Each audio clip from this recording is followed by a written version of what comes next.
welcome. A little bit of a technical issue there with the microphone, but we are live. Welcome back. It feels like a little while since we've jumped in the sim, but we're going to take the iFly out.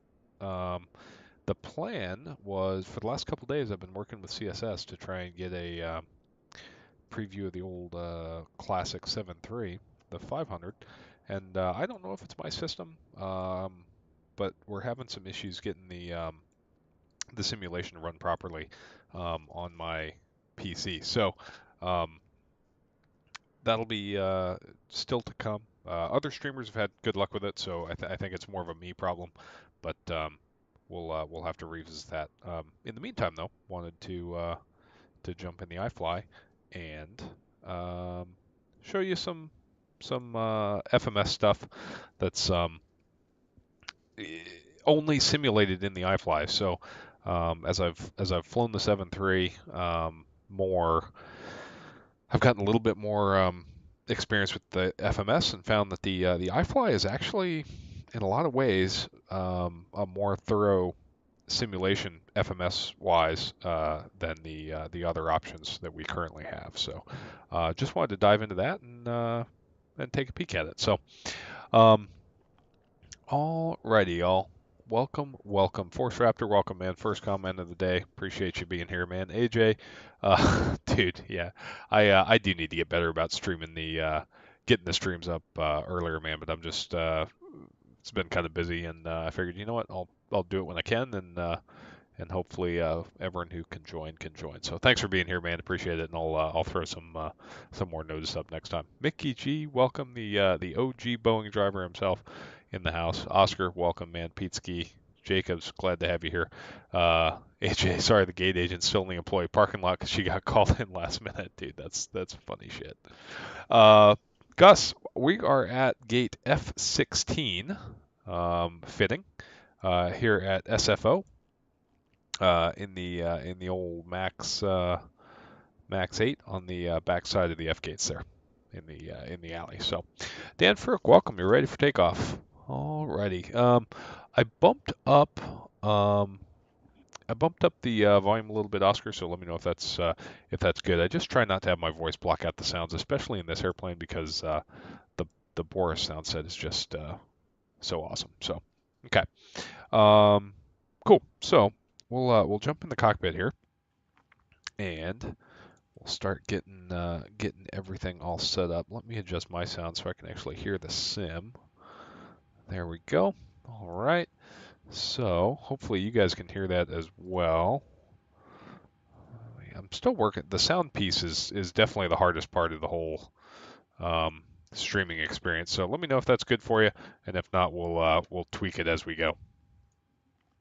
So, all right, I got the airplane in the turnaround state, so kind of as we would find it, um, if we ducked into the airplane. So we'll come up to the overhead, and the first thing we need to do is we need to spin up the IRSs. So we'll get 1 and 2 spun up. We'll spin this to heading status. Looks like it'll take about 9 minutes to align once the on DC lights go out, and we'll check the upper overhead, which I like to do.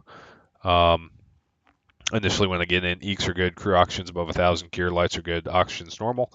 Flight recorder checks. Stall warning tests.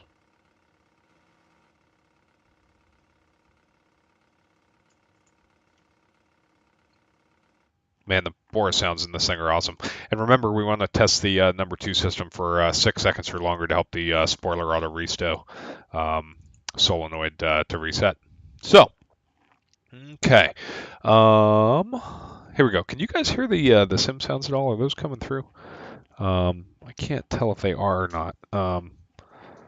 Let me make sure real quick. I just want I don't want to shortchange anybody with these Boris sounds, because they are truly phenomenal and they kind of make the airplane. So.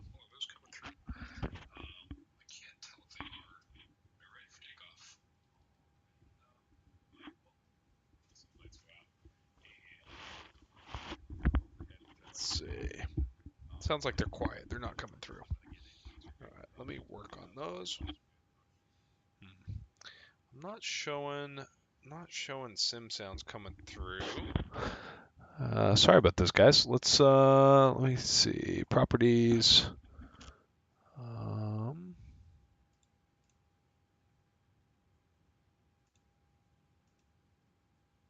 How's that? Any better? Nobody can hear Boris. Well, that's a problem. Let's see.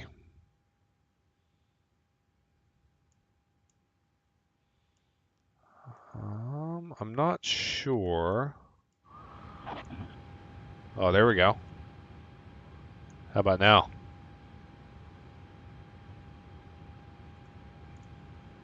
All right, let me know if that's any better. It should be.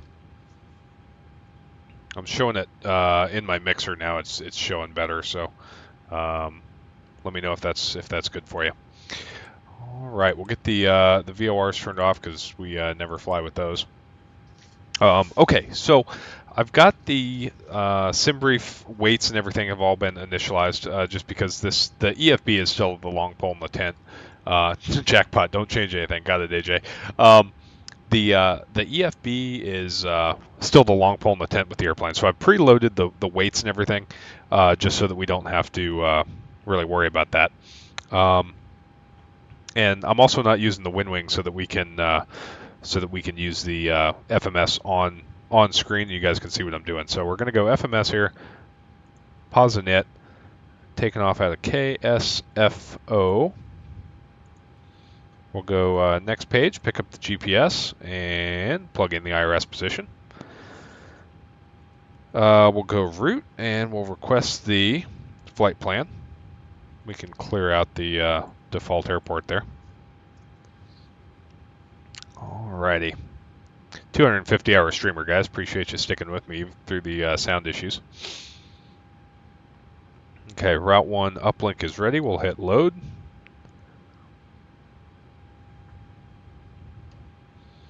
Alrighty, there we go. SFO to Seattle. That looks good. Now, we're going to go departures and arrivals out of here. We're taking off a runway 1 right. And SimBrief planned us on the Truckin' 2 to Deadhead. So we'll go Truckin' 2, Deadhead. And then for the arrival into Seattle, it's the Hawks. We're picking it up at LMT. There's LMT. And we're going to plan on runway 16 right in Seattle. However, I'm going to put in the ILS 16 left because I want to show you how we can use Route 2 to basically back us up for runway changes. So we'll pick it up from Kenmo. Not the plan, but we'll assume that that's kind of what we set up in the box. Okay, so we'll activate that and execute it. We'll come back, perf init. Typically we'd request this. I haven't found a way to get the perf init to load from SimBrief, so we'll just use the zero fuel weight deal there. SimBrief reserves are going to be 4.4. There we go. We got to move around here to get the period key because iFly hates FOs. Cruise winds. Let's see. Oh, that's a good reminder to put live weather on. There we go.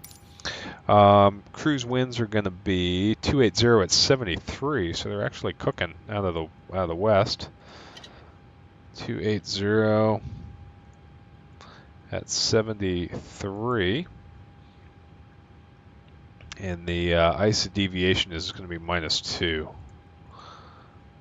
So we'll stick that in there. Execute. Max flight level is 292. That works fine for us today. Then we're going to go to the legs page, the route data page. We're going to load our winds. All right, winds currently 160 at 18, gust 32. Well, that'll be spicy for a runway. Oh, 260. Okay, 260 at 18. That'll be spicy for a runway 1 right departure, but it'll work for us. Because I think 28 left is closed, so it would either be 28 right or 1 right. So we'll do 1 right. Hopefully we can get some maybe a bigger flap setting off of 1 right. Okay, that is all set. And then for the climb, let's do this, and we'll step through the box setup. Okay, so everything's been loaded. Now we're gonna check, do a sanity check here. It's a 627-mile route, and 643 miles is what's in the box. Oh, it says they're departing on 28 right and 28 left, huh? Okay, yeah, why not? All right, so we'll change the departure. We are on Iveo Premium, so we'll plan 28 left if that's the real world latest for the trunk and 2 and to Deadhead. There we go, so we'll activate that. 627 miles. The total showing is 644, so that's not a problem. Let's take a look at our charts real quick, and we'll go KSFO, or we'll just use the airports from the FMS. Complete. Okay, we'll edit the clip, and we need the 10.9 page. We need the truckin' 2. We need no arrival. We don't for an approach. We'll come back to the ILS to 28 right if we have an emergency, and that's pretty much it.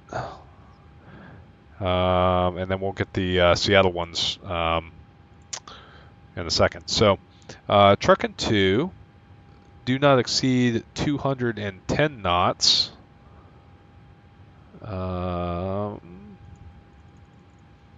Do not exceed, on 28 left to right, do not exceed 210 knots until leaving 520 feet. Well, we couldn't do that if we wanted to, so we're not going to worry about that speed restriction. So in the climb here, we can do 300 to 0.79 for the climb. Mike Sesh, what is FAO Premium? Sort of an inside joke with the with some of the folks from the V1 server. So it's VetSim. So we're on VetSim today. We'll do 0.79er in cruise, and then next page for the descent. The Hawks has a 280 knot transition in it, so we'll set 0.79er 280 in the descent, and then 240 below 10 will work for us fine. So the VNAV's all set up. Remember, we set this up. We go up from progress to VNAV, across to route, and then back down to legs, and then over to fix. So, so we'll Oscar. Yeah. Basically it comes down to just V1 and myself both got accounts canceled by VatSim, so we don't say VatSim on stream. All right. You would hit the ATC button. That would bring up your CPDLC. Departures and arrivals, we talked about that. Route looks good. We'll check that. So truckin' 2 Deadhead, direct to Deadhead, Red Bluff, LMT, Hawks 8. Now what we're going to do is we're going to copy this, and what this does, if you look at our departures and arrivals tab, there's nothing in route 2. What we can do is we can go to route, copy, it's complete, and now it's taken our route 1 and it's put route 2 in. For departures, we don't really use it, but for arrivals, what we're going to do is we're going to set up the ILS to 16 right in route 2 so that we're ready for a runway change if they give it to us, but that'll be for later in stream. So anyway, route 1 is set up, and then for legs, it's basically 520 feet and then direct to Truckin' and Deadhead, Truckin' out to Deadhead, so that all looks good. Cool. So the legs page looks good. For fixes, we don't have anything there. I don't see an engine out procedure for it, unless, let's see. I'm not incredibly familiar with where it would be on this. Let's see. Yeah, I don't see an engine out departure or anything like that. I'm not super familiar with the CFB, but we'll say there's not one. So we don't need to build anything in the fixes page. So that's pretty much that. So the FMS is all set up. So we can go ahead and there's no auto ATC is up. So we're going to squawk 7444 in the squawk. There we go. So that is all set up. We'll get that off for now. in auto. That works. And the box is all good. The clearance would take us up to, let's see, top altitude on the truck in is flight level 190, so we'll spin that in as well here. The mouse interaction on the iFly, I've learned, was my fault, just not understanding how they programmed it. So to get these knobs to spin, if you hold the left mouse button and then subsequently the right mouse button, you can rapidly spin the knobs back to the right, which is actually a pretty cool feature. So we'll go 30 degrees angle of bank, and course is going to be, let's see, probably about there. 284 on the initial heading, and then we'll put 284 in here for the air return. This is all the pilot flying stuff, right? So whoever's flying, be it the captain or the first officer, would be setting this up. All right, since it's on the MCP, so there's 284, 284. And then we're going to back up here. We're going to pick up the ILS approach chart, and it's going to be 111.7 and 213. So 111.7 mode to ILS 111.7. Stick that in the standby.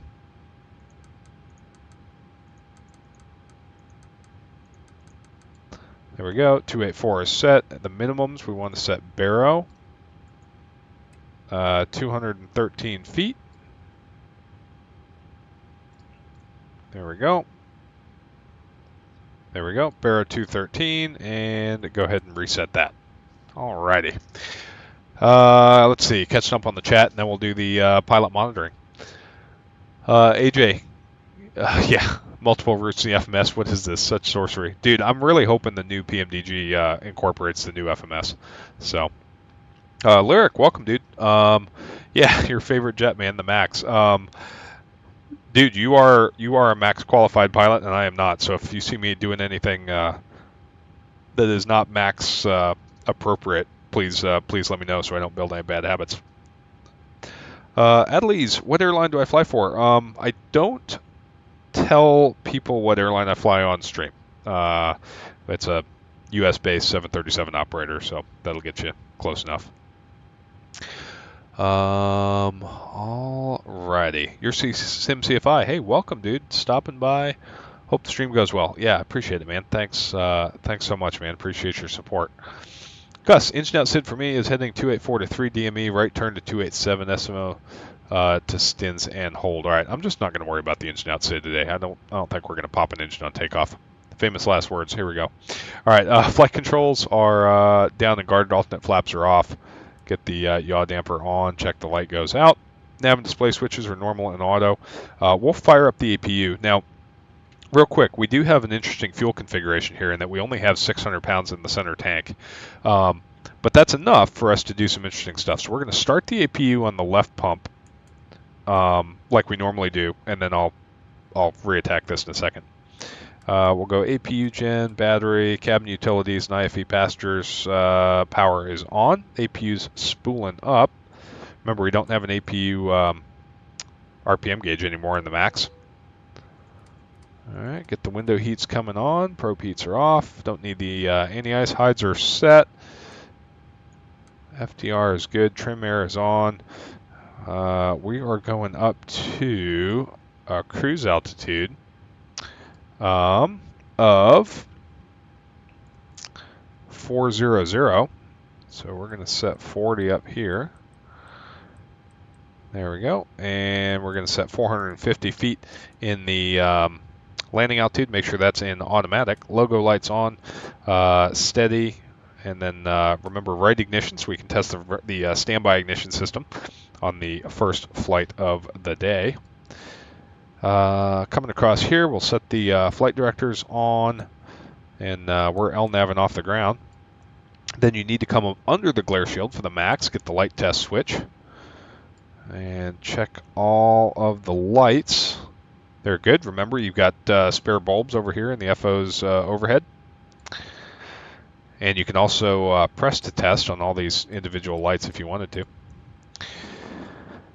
All right, lights test look good. Takeoff config warning horn checks good. Speed brakes are down. Flaps are up. Reset the fuel flow. Auto brakes, RTO, selectors in center. Check the jip whiz. Parking brake is set. Pull Stab up. trim cutouts normal. Wind shear. Wind shear. Check the Wind squibs. shear. Terrain. Terrain. Pull up. Obstacle. Obstacle. Pull up. Sink rate. All right. Pull up. Don't sink. Fire warning Too checks low. good. Terrain. Got our squawk. Too low. Gear. Too low. Flaps. Glide slope. Bank angle. Bank angle. Approaching minimums. Minimums. 2,500. 1,000. 500. 100. 50. 40. 30. 20. 10. Wind shear. Wind shear. Wind shear. Too low. Terrain. Caution. Terrain. Caution. Terrain. Terrain. Terrain. Pull up. Caution. Obstacle. Caution. Obstacle. Obstacle. Obstacle. Pull up. So that is the full jip whiz test, and you typically get that if you hold the switch for more than 2 seconds, which I don't think I did, but the abbreviated test is usually not quite that obnoxious. And then the final thing we're going to do is we'll turn the weather radar on and test it. Oh, right here. And that's actually a different weather radar system than I'm used to in our fleet, but I believe it's something like that. All right, it's in test. We'll say it's good to go, and then back to norm. So, all right, we are squared away there. Cool. At least, yeah, I saw your message there, man. Is it a legacy, dude? I'm a military guy, so I don't honestly know which airlines are legacies and which ones aren't. Which, sorry, it's a lame answer to your question, but anyway, yeah, we don't really discuss employers here. So, all right, cool. So, holy crap, Lyric Lemon, you have heard the terrain. Caution once. Fortunately, you weren't flying. Man, that's nuts, dude. All right, so we are squared away here now. Up on the overhead, we've got the APU gen. We're going to put that on the bus. We're going to start a clock for the APU warm-up. And now the fuel pumps, the center fuel pumps, have a limitation that they cannot be on and operating during any power swaps. So that's why we start the APU. Even with center tank fuel, we start the APU on the left wing tank. However, now that we're not doing any power swaps, what we can do is we can pressurize the left center tank, turn off the wing tank, and now we're feeding fuel to the APU through the left center tank. And what that buys us is we won't get a fuel imbalance by burning APU fuel out of the left tank, and we'll be burning this 640 pounds with the APU instead. So that's how you can set it up, but you can't start the APU like that because you could pop a circuit breaker for a center fuel pump when you switch the APU gens on, and these circuit breakers are inaccessible in the cockpit. So they're down the avionics bay, I believe, or one of the equipment bays, and yeah, it's a pain if you trip one. So anyway, we're going to take off with the center fuel pumps off, just because there's a little bit of fuel in there, but if we took off, we could potentially get a master caution on takeoff due to fuel slosh. So that is the procedure there.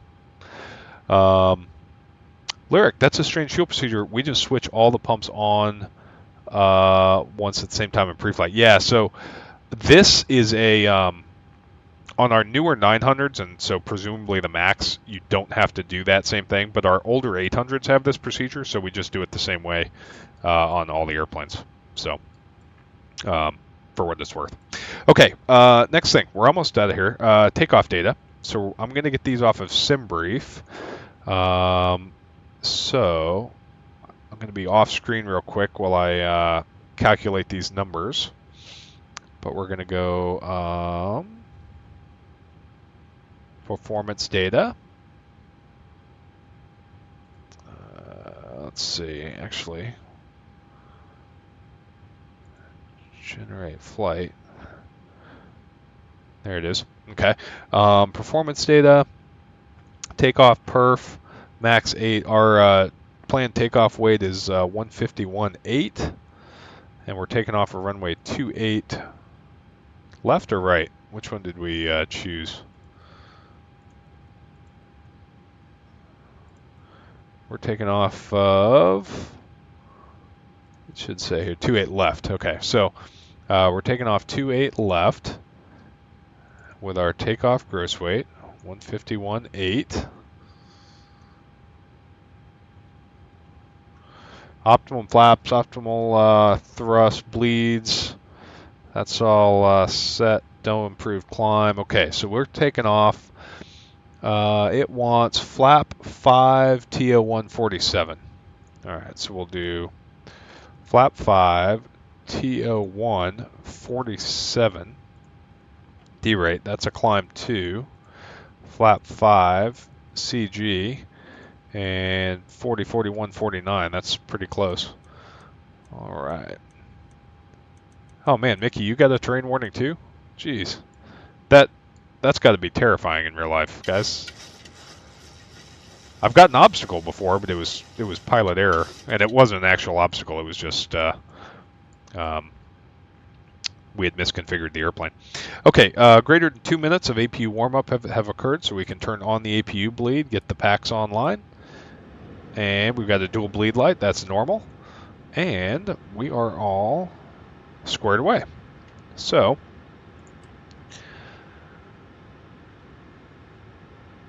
okay, so now we can do the pre-pushback flow. So that's going to be pumps, so we're going to turn on all the fuel pumps. And remember, we can't start the engines with the center fuel pumps on and do a transfer, so we're going to turn the center pumps off. All right. There we go. So the center pump is off. Hydraulic pumps can come on. Doors are closed. We'll close the cockpit door. Doors, and put TCAS on in transponder. There we go. And on. We're squawking. Time to get out of here. All right, so we will push on out of here. We'll do a single engine taxi as well, just to make it a little more interesting. So we'll go systems. Nope, that's not it. I am getting better, believe it or not, with this EFB. It's just taking a little while. So we'll go disconnect everything. Over here, disconnect, disconnect, disconnect, disconnect, disconnect. Set. We don't want any pins. And get rid of the safety cones. And the radome is closed. All right, so that's all squared away. And then we'll go push back. We'll install the towing pin. We want to go back 150 feet, and we want to turn the nose gear to the right so the nose goes left, and we'll do 45 degrees. And we'll get out of here. All right, parking brakes off, beacons on, brakes released. Let's get out of here.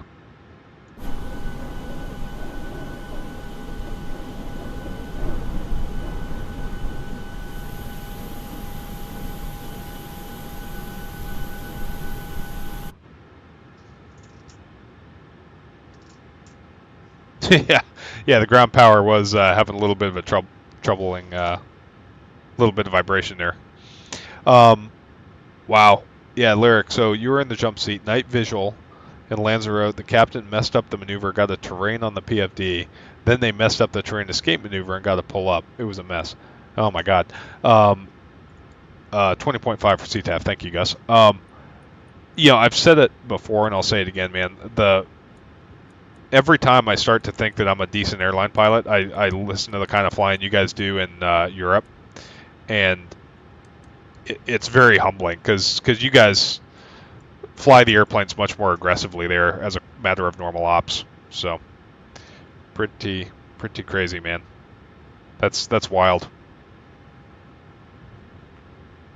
Absolutely wild. All right, making a call on CTAF here. San Francisco traffic, United 1422, pushing off gate Fox 16. We'll be taxiing to 28 left. All right, there we go. Pushback is complete. We'll set the parking brake, and we'll fire up number 2. Is the foggy rolling in there for you?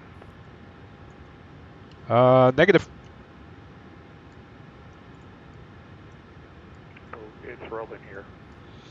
All right, so we'll go ahead and shut the packs down and ground 1, hack the clock.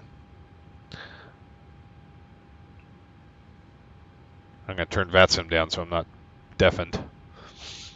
Let's see. There we go. All right, there's our motoring, because remember the MAX, and we're going to listen to the Boris sound pack outside here.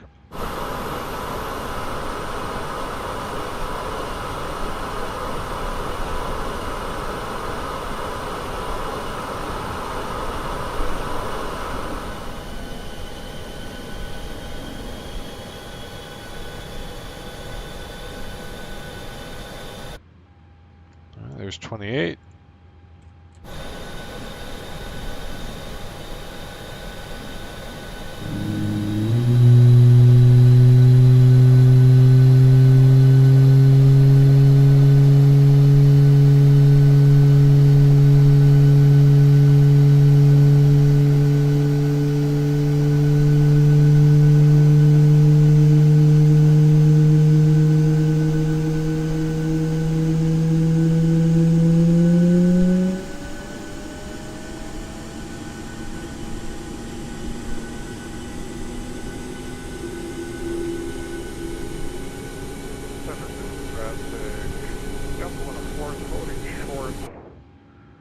On Echo for runway 28 left.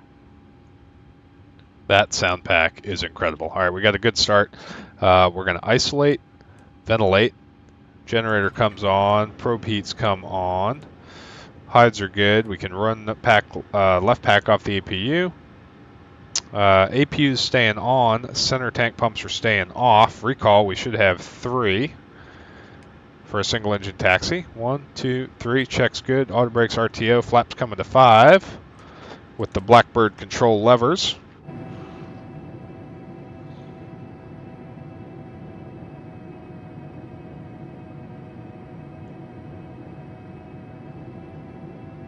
Yeah, Shakovic, it almost does sound better in the sim, man. All right, there we go. Flaps 5 set. We are out of here. Brakes release.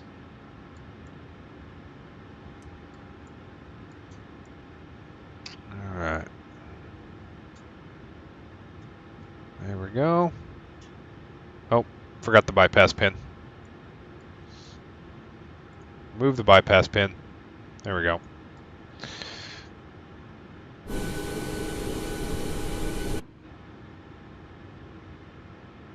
There we go.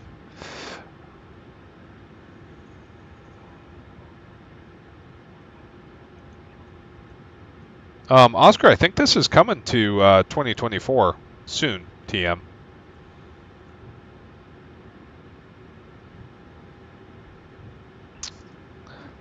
There we go.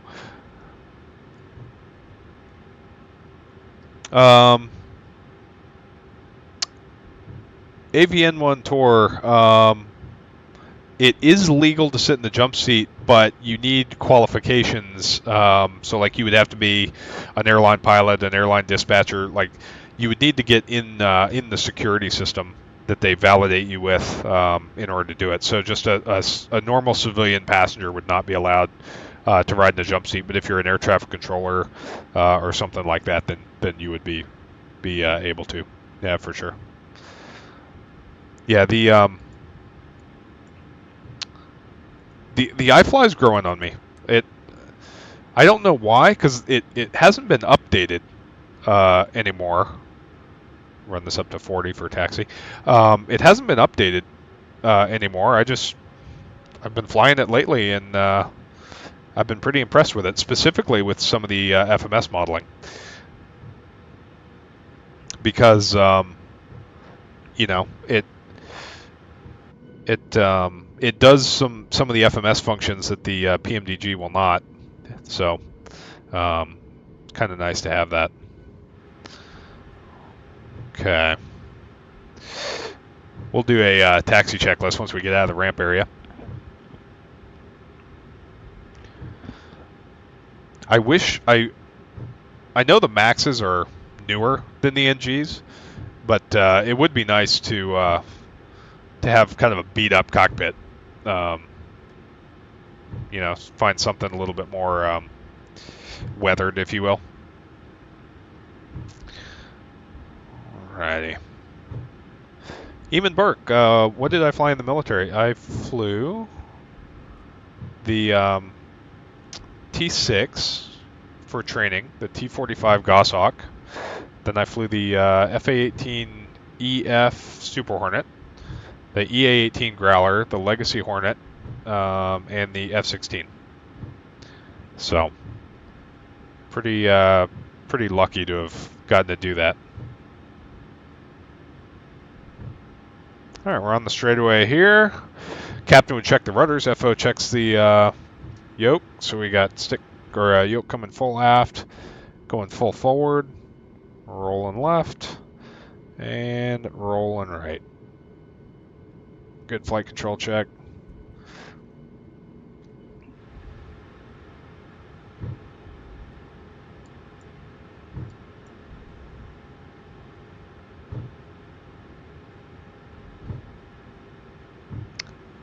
Oh, Lyric, the engine page should be on the pilot flying side. Interesting. Let's see. How do I switch that? Do I just go engine transfer like that? Oh, okay. Interesting. So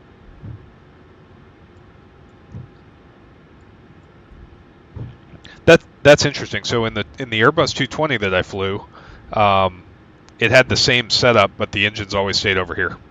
So we didn't transfer it based on who was flying. But thanks, man. I appreciate that, Eamon. It was a fun way to spend my 20s, that's for sure. Double arrow, got it. All right, let's fire up the other one because we'll light the spare. There we go. Packs off. Ground. Start the clock.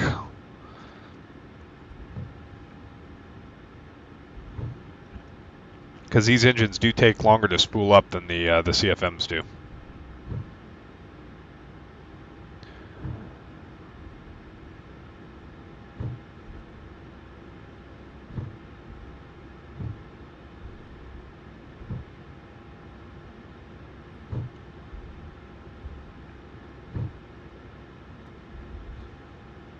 San Francisco ground. United 1422s crossing one left, one right for 28 left departure. San Francisco. All right, motoring is complete. Here comes fuel.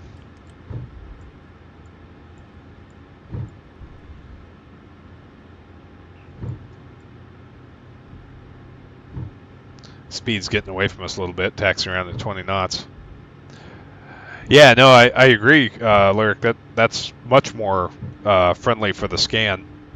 I think the reason that we kept them on the captain side was because the captain made the abort decision on takeoff. So they wanted the captain to see the instruments all the time. But I personally think that this is a better way to do it. And it's flight sim, so we do what we want. All right, there's a good start. Rollback, no CDS warning, or caution rather. Waiting for the EGT tick mark to disappear. And we'll come up here, we'll do a delayed after start. Alright, that's all good, that's good. Turn that off. Don't need the APU, and we can turn that off. Alright, we'll do a quick recall, should have no lights. That's good, and start the clock for the engine warm-up. There we go. Oscar, you want to be pretty slow, like less than 10 knots when you're doing a 90-degree turn. You can be up to 30 knots on a straightaway. 30 knots is at least where my company's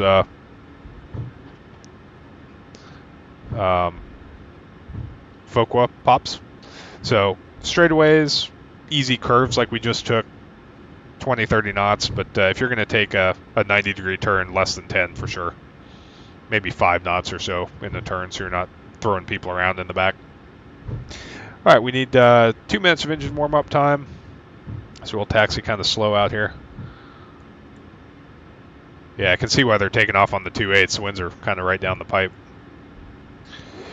All right, here we go. We'll do a before takeoff checklist.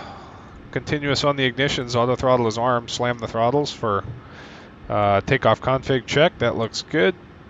Transponder is on. Flight attendants are notified and acknowledged.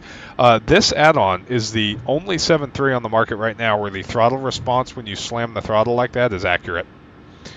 Because you'll typically do that and the engines won't even move. Ebenberg SOP for Southwest is 60 knots minimum per taxi. Yeah, those guys have to call V1 on the taxiway. It's insane. All right, there's another untied.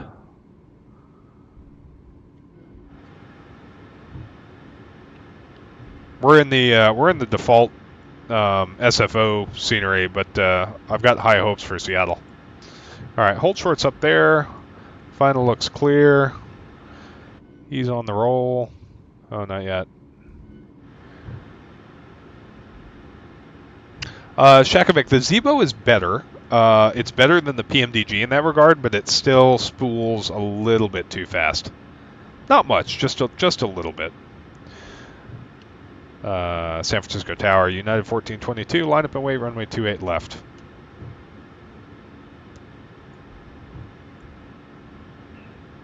All right. Warm-up time is complete. Reset the clock. We'll try and do a good lineup here. We'll get the lights on. There's that nose wheel scrubbing sound that Boris puts in as add-ons. It's awesome. I love this. All right, lights are on. Captain gives me the jet.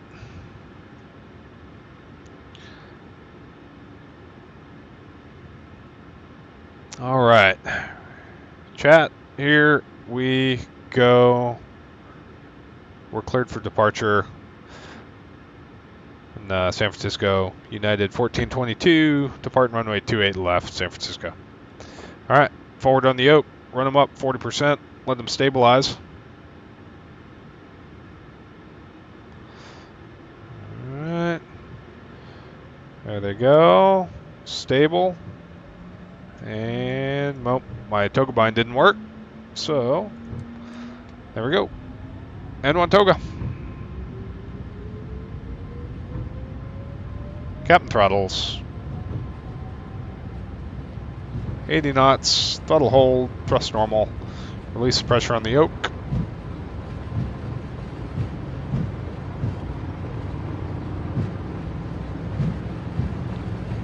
There's V1. Rotate. V1. Alright. Pause, rate, gear up. And we want to be at V2 plus 20, which is 5 knots above the bug here. Looks good. The flight dynamics on this are pretty phenomenal.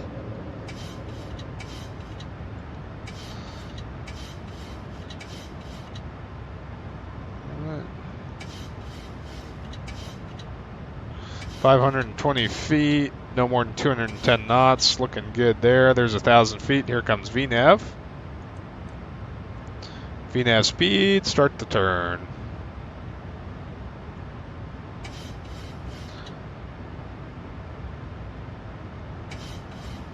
Starting the acceleration, flaps 1.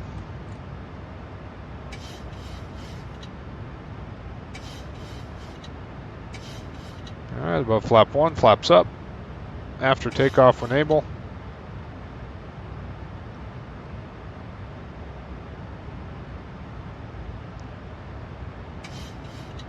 Yeah, this add-on hand flies really, really well.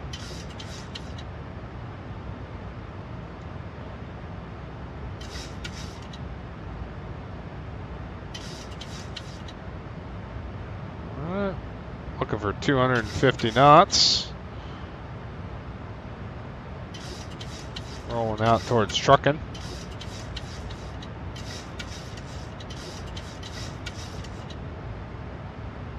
There we go. Alright, we'll throw the autopilot on. There's Command B. We'll do the after takeoff checklist. Anti-ice don't need. Pressurization is all set. Start switches can come off. APU is off. Landing gear handle in the MAX stays where it is, and auto brakes are off.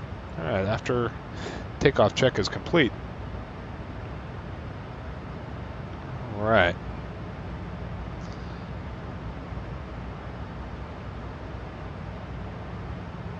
Okay, there's 5,000. Direct trunking. We'll look out the window here.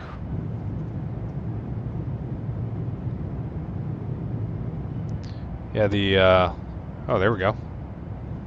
There's a nice view of San Francisco.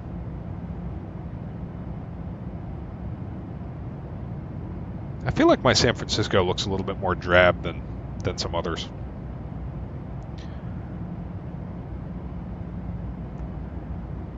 Right. Aviator, I asked two 737 MAX8 pilots for 737-800 for MAX8 handling. Oh, okay. So basically compare the 800 and the MAX8. I have heard everyone that I've talked to likes the MAX better, except, well, Lyric doesn't, but his complaints are more centered on the engines, I believe. Lyric, you fly both. Let me know in the chat what you think. But I agree that the 800 is a great flying airplane. So, N989JT, good evening. I just finished my private pilot certificate. Hey, congratulations, man. That's a milestone. You will remember that day for the rest of your life. I still remember the day I passed my private pilot check ride in a Cessna 152. Man, that's phenomenal. Congratulations. It may have been forever since you did this, but any tips for a new training instrument pilot? End goal is airlines. Dude, so I'm probably a bad person to ask because I did my private as a civilian, but I did all my instrument training in the military. And the military does instruments a little bit different than the civilian world.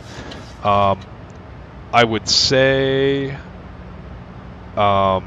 the big thing about instrument flying is it's very more than private pilot. It's very much a cookbook. So start trying to build habit patterns that will capture. It's very procedural, is what I'm saying, right? So things like the 6 T's, right? Time, turn, time, transition, twist, talk. Learn what those are, and then just every time you pass a fix, apply the 6 T's. And so the thing about instrument flying is it's not necessarily very hard from a stick and rudder perspective. It's just you have to do the procedures every single time. And it's very much attention to detail with regards to the pubs. And like looking at the approaches beforehand that you're going to shoot, that kind of thing, until you get used to reading an approach plate. So that's what I would say, man, is just my advice for instrument training is just be very disciplined with regards to your procedures, and you'll be fine. So, but dude, congrats on the milestone, man. Private pilot is huge. That's fantastic. Ooh, throwing some smash burgers on the Blackstone for the fam. Catch y'all later. See you, Mickey G. Thanks for stopping by, dude.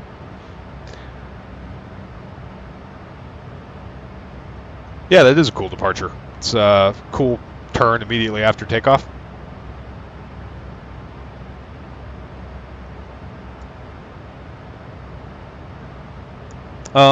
Aviator, yeah, the handling is quick. I might deaden down the sensitivity a little bit on my TCA yoke, but as far as the airplane's very solid, it kind of stays where you put it. I think that also the feeling of rotation, how you lift the nose and the airplane doesn't immediately pop off the ground. The flight model just feels a little bit more convincing on the iFly than the PMDG, to me. But the PMDG was a much earlier add-on too, right? It's been it came out very early in the FS 2000 or 2020 cycle. whereas the iFly was later, so it should be better. But I like the iFly more from a handling perspective.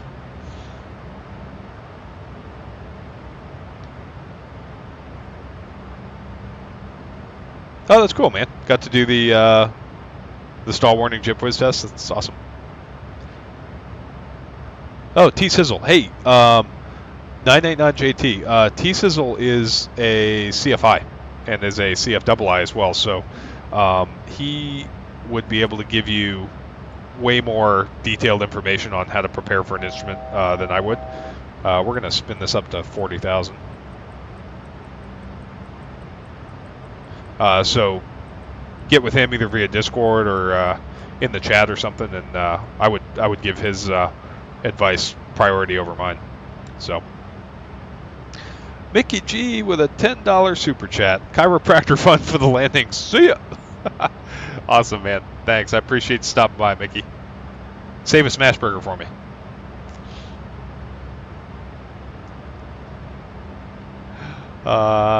Lyric, the MAX feels a bit fake on the controls. When you fly a MAX after an NG, you can feel something is off when hand flying. That's interesting. So I've flown a couple of NGs recently where the hydraulic boost was turned up too high. And, well, not necessarily too high. It was within specs. It just wasn't what I was used to flying. And the airplane in pitch and roll just felt like the simulator. So it was definitely an interesting feeling. So I wonder if the MAX is similar to that, where they've got the hydraulic boost turned up to 11. So there's Travis Air Force Base right down there. Got the two offset runways. The military loves this setup for runways, because you have one junction. It's horrible for commercial airlines because it would bog up traffic, but for the military it works great because you just have one departure arrival corridor, so you have standard taxi routes that don't change no matter what runway you're taking off and landing on. If you're going north flow, you just take off here. If you're landing, you roll to the end, and vice versa. If you're going south, you just take off here and land here and roll to the end. So it's kind of cool.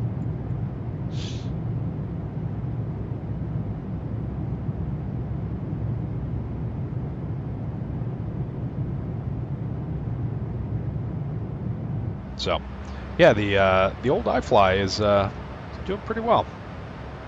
I rather enjoy flying it. All right. So the first thing that we were going to do is I want to show you guys how to do a custom waypoint. So this route should take us by Crater Lake. So what we're going to do is we're going to make a custom waypoint by going menu. FMC, we need to get to the FMC index, so the best way to do that is an ITRAF index. And then you go to the nav data page. Okay. And then, let me go Unicom actually. 22.8. 22.8.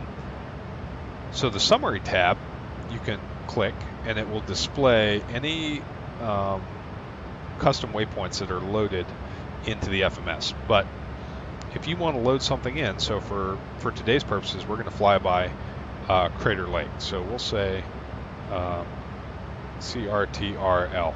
So that's Crater Lake. Go waypoint ident, and then it gives you lat long boxes, and you just fill these in with the lat long of whatever waypoint you want. So let's see, we'll use north. So Crater Lake is going to be north 42, 54.7, and west 122, 08.8. Again, that trim wheel click spot is in the way.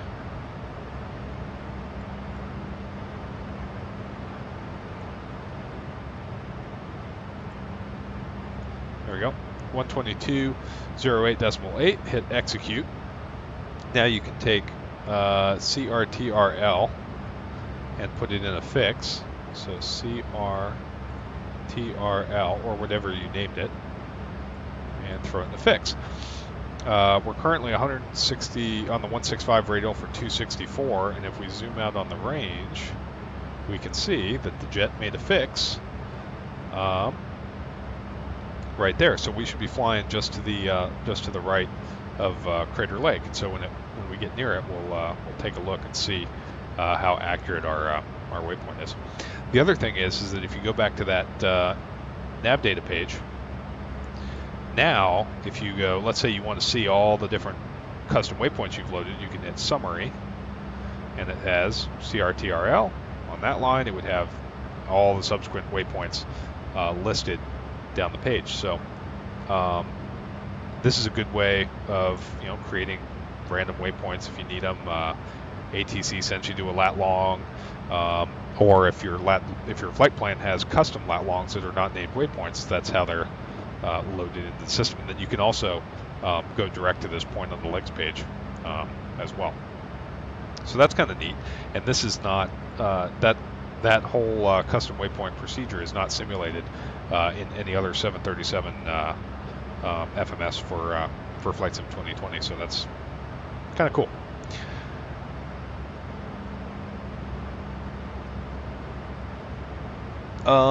Eamon Berg, how does the wing flex compare to the PMDG? I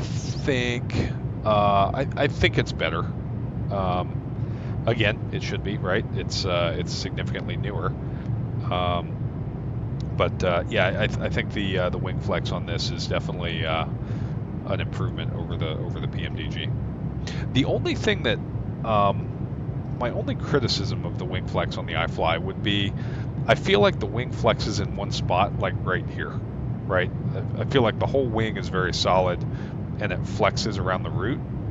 The PMDG curves more, which I think is more accurate. There's more of a curve as the wing goes out towards the tip, with the outer section being more curved upwards than say the root. But that's pretty small potatoes. I mean, if that's the biggest complaint I've got about a Flight Sim add-on, then we're doing pretty well. Yeah, Shakovic, it kind of turns the FMS into a SEVA almost, right? As far as just a pure lat long navigation system. So. Oh, Larry, yeah, same runway configuration in Zaragoza used to be, if not still, in the American Air Force Base. Nice. Yeah, I don't think it would work super incredibly well for a very busy airport, like London, or I'm assuming Madrid or something like that. But for smaller airports that don't have a lot of traffic, I was a big fan. AJ, do we get to ride down the Glazer 3 for Turk? That's funny, man. I actually didn't put 2 and 2 together until you posted that in the Discord. That was pretty funny. Aviator, real pilots use custom waypoints in rare conditions, or it happens all the time? So I do it every flight just to exercise the system, so I don't forget how to do it if I need it. You can put the lat long for your house in and see when you're flying over your house, that kind of stuff. But no, you do it all the time. So if you get a flight plan, well, let me go back. So a big difference between flight simulator and real world flying, at least where I work, is that the flight plans are almost always data linked straight to you. So a lot of the FMS setup that we did or do on the beginning of these streams is already done for you, because it just simply data links it into the airplane. So, but what we do is we verify it. So you'll go to the legs page, and on the legs page, if there's a waypoint that's a lat long, which is very common if you're going across Canada. So if you're going, from say Minneapolis to Anchorage, I'm not sure if it's common going to Hawaii, but I know going more international than that, you'll get lat longs in your flight plan. You can't verify those lat longs on the legs page because they're truncated. And so decimal minutes will, so, you know, north 40, 40.5 and north 4040 will show up the same on the legs page.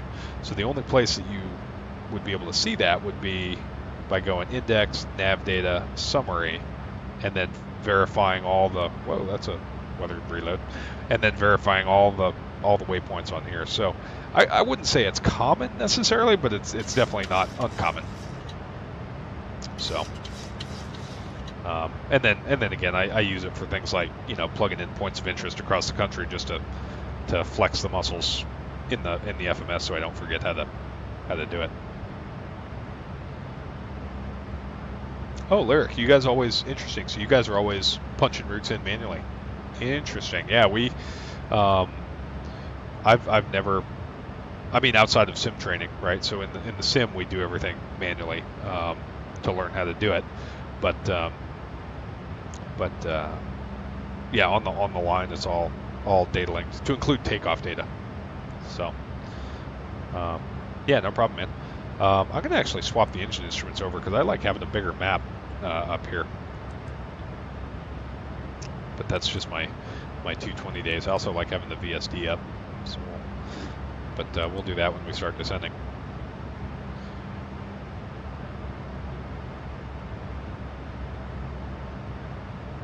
Lyric, you never use custom waypoints en route. Oh, interesting. You use them for engine out SIDs.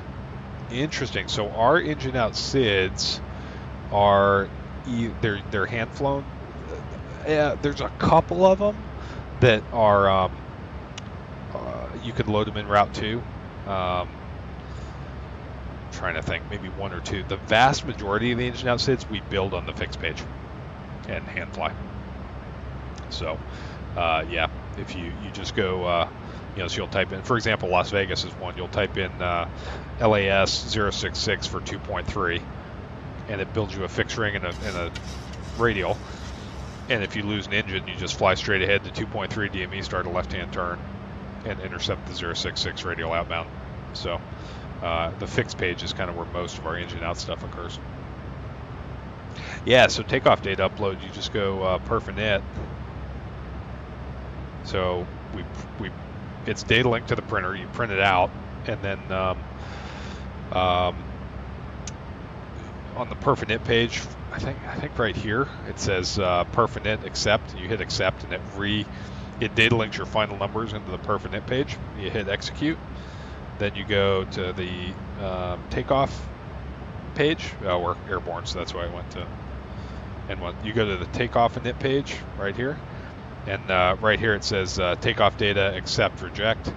You'll accept it, and then it populates your N1 reference page and your takeoff ref page like this. And then you hit execute, and then all we do is we take the print off and we verify that all the numbers loaded correctly. But yeah, there's very little hand jamming of the takeoff numbers. The only time that's different is if you want a different power setting, right? So if let's say the data link information is for, you know, takeoff 1 D rate 30, and you want a full toga, then you have to manually plug in the full toga numbers off the paper. But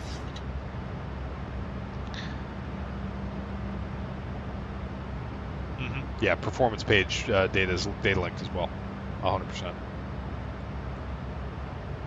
So there's very little actual typing in the FMS on the real airplane. All right, 1,000 to go, 39 for 40. And then we're going to do a cruise descent as well.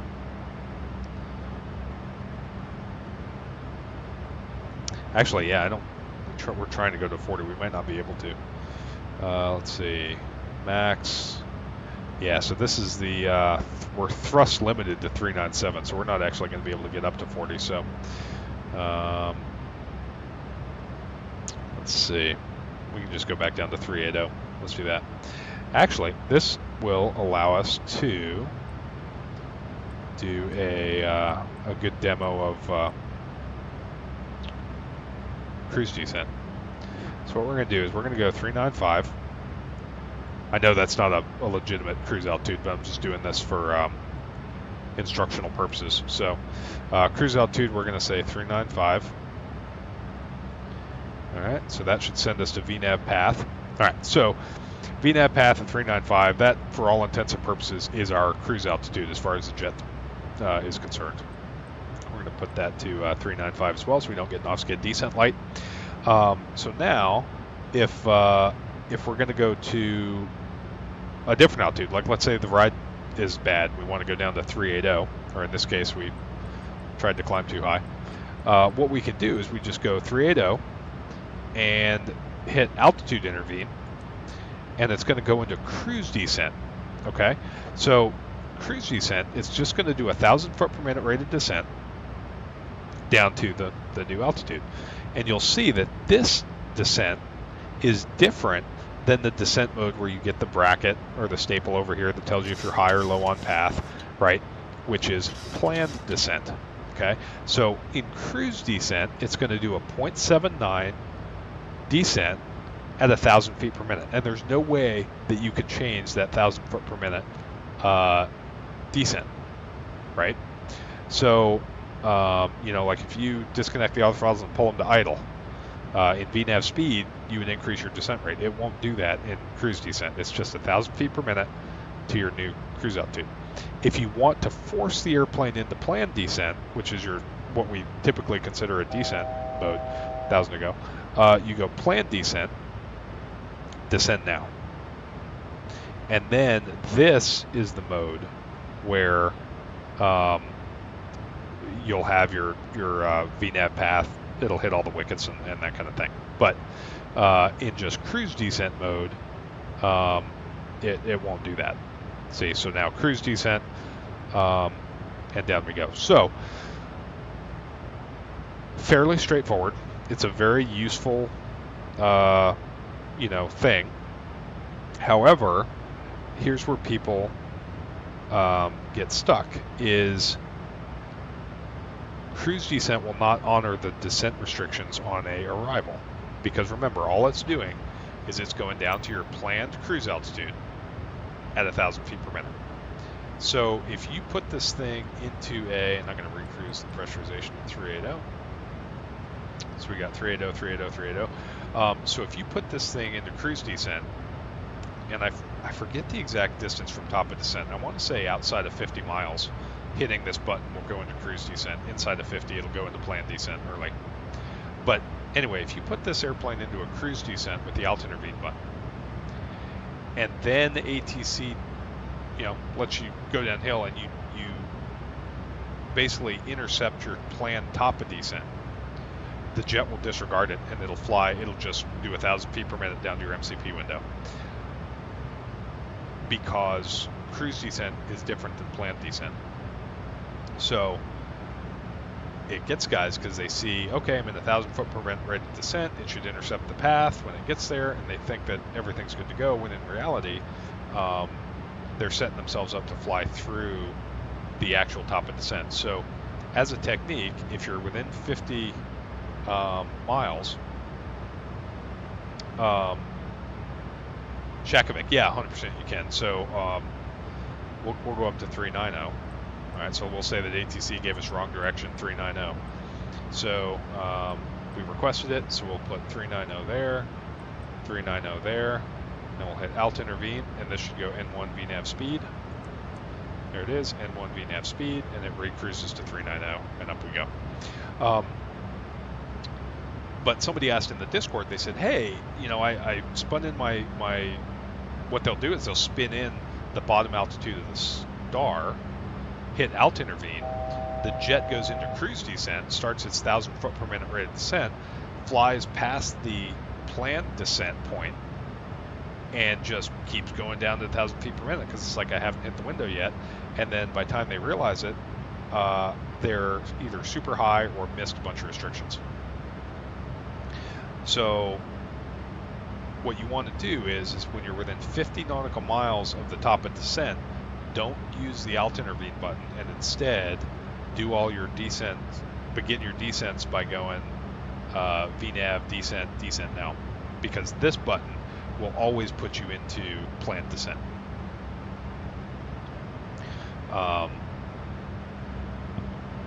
And then the other cue is, so if you hit this button, it'll say planned descent, and then it'll also, you'll have a the descent path queue located right here. We're going to go direct Russell, just because the wind in the face is really crushing my program. There's the beams. So if you're in planned descent, you'll have the little staple here that shows whether you're above or below path. So as a technique, when I'm personally, if I see the top of descent on my ND and it's inside of about 106, inside like 100 miles, and I want to change an altitude, I just go to the FMS and hit descend now, and then put the jet into planned descent mode so that it won't overfly the top of descent in cruise descent, and then you don't notice it and you kind of bone yourself. So all right, we'll turn the fastest seatbelt sign off, and now we're at cruise. We're level, so we can turn the center fuel tank pumps on and get that 600 pounds out. There we go.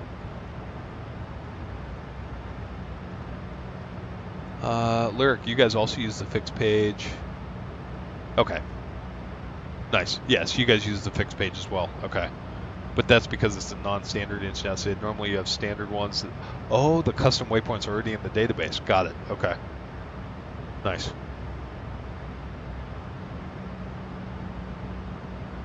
And in case of an engine failure, pilot monitoring will eventually set that point in the FMC.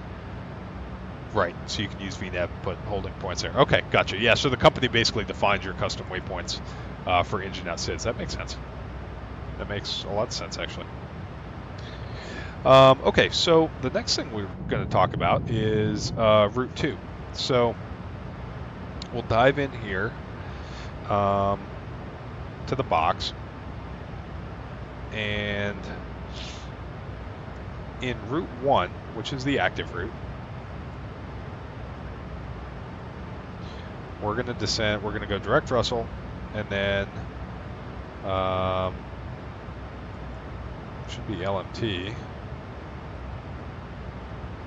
Oh, LMT was first. Got it. So we're actually on the arrival at LMT. Okay. So direct Russell, and then the MAX8. Well, Seattle has multiple parallel runways.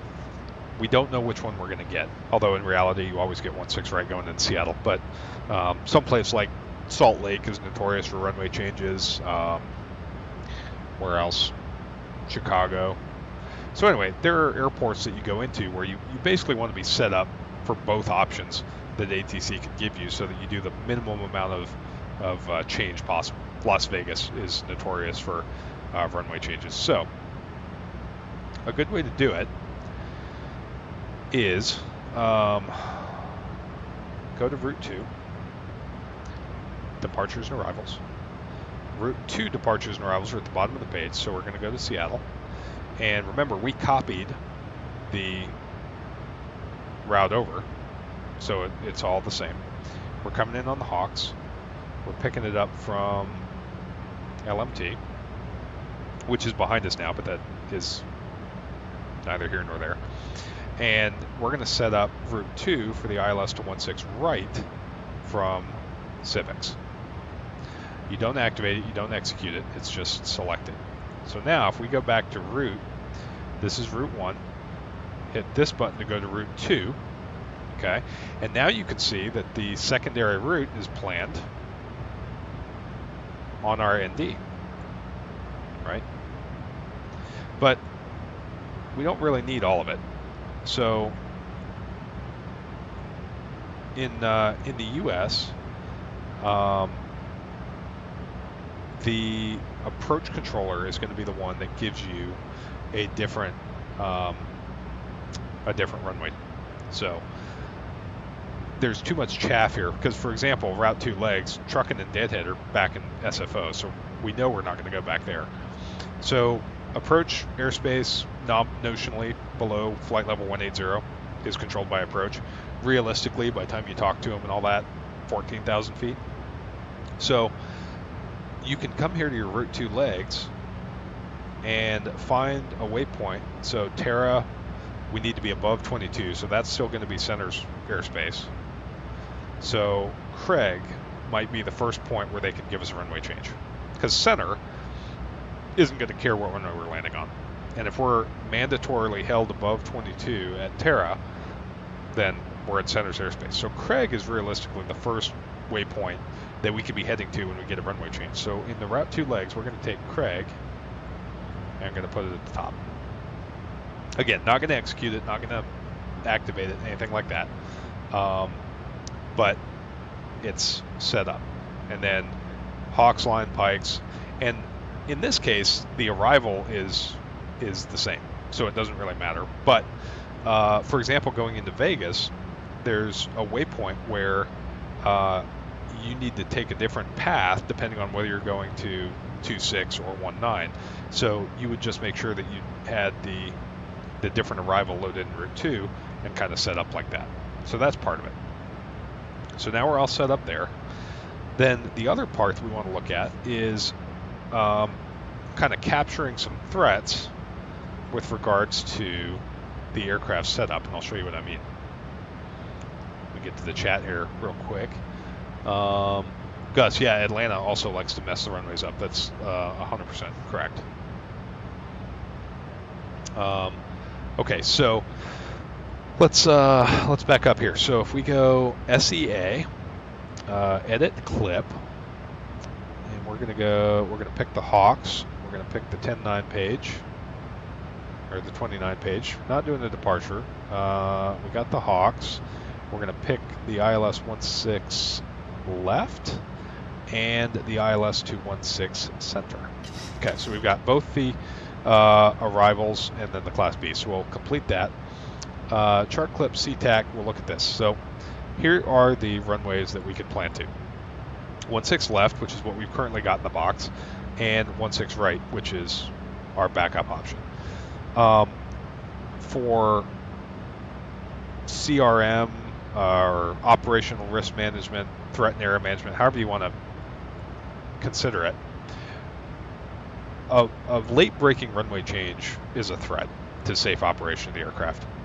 So what we want to do is we want to change as few things as possible in the event that we get a runway change. So even though we're planning on landing runway 16 left, which is 11,900 feet long, the shortest possible runway that we could be assigned is 16 right.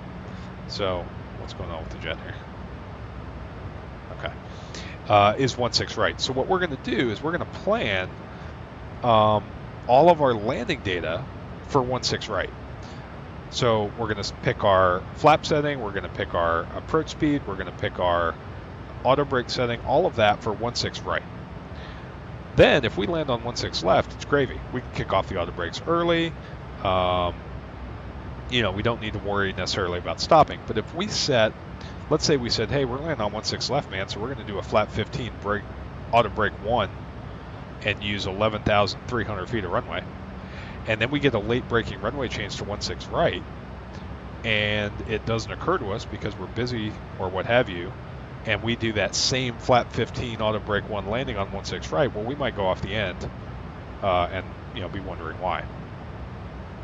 So the other piece to this is, hey, we're landing on the shortest possible runway is 16 right, so we're going to do a flap 40 brake 3, which is overkill for our current runway, 16 left, but if we end up getting changed, we know that performance data will run for both runways. We're lucky in Seattle because all the runway options are the same course, but the course is kind of one of those things you're just going to have to remember to change. And then finally, we're going to put both ILS frequencies in to the nav radios. There's a couple schools of thought on this. I like putting them both in, and then just being very diligent about checking them on the approach checklist at 10,000 feet.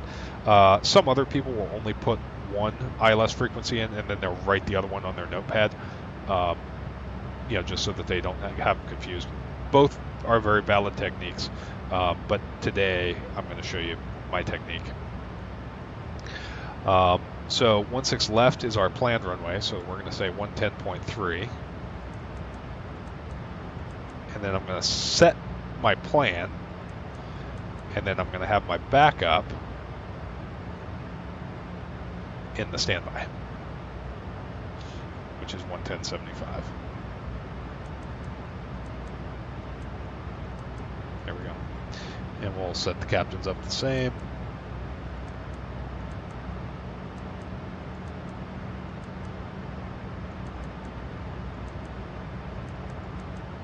There we go.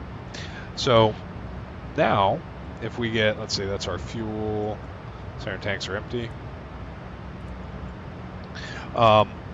So now, if we get a runway change, we're just going to execute the route in Route 2, and I'll show you how to do that once we get closer. So the routing laterally and vertically will be no big deal. The course is set. We just have to hit a button to swap the ILS frequencies, and our landing data has already been calculated for the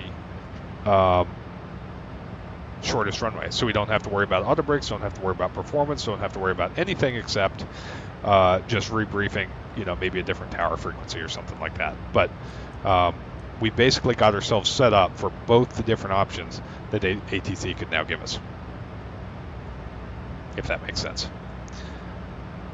So once we get a little closer, we'll take a look at how that change would go. But as of right now, we're set up for runway 16 left. That's our going in game plan, and we have a backup plan for in case ATC switches us to runway 16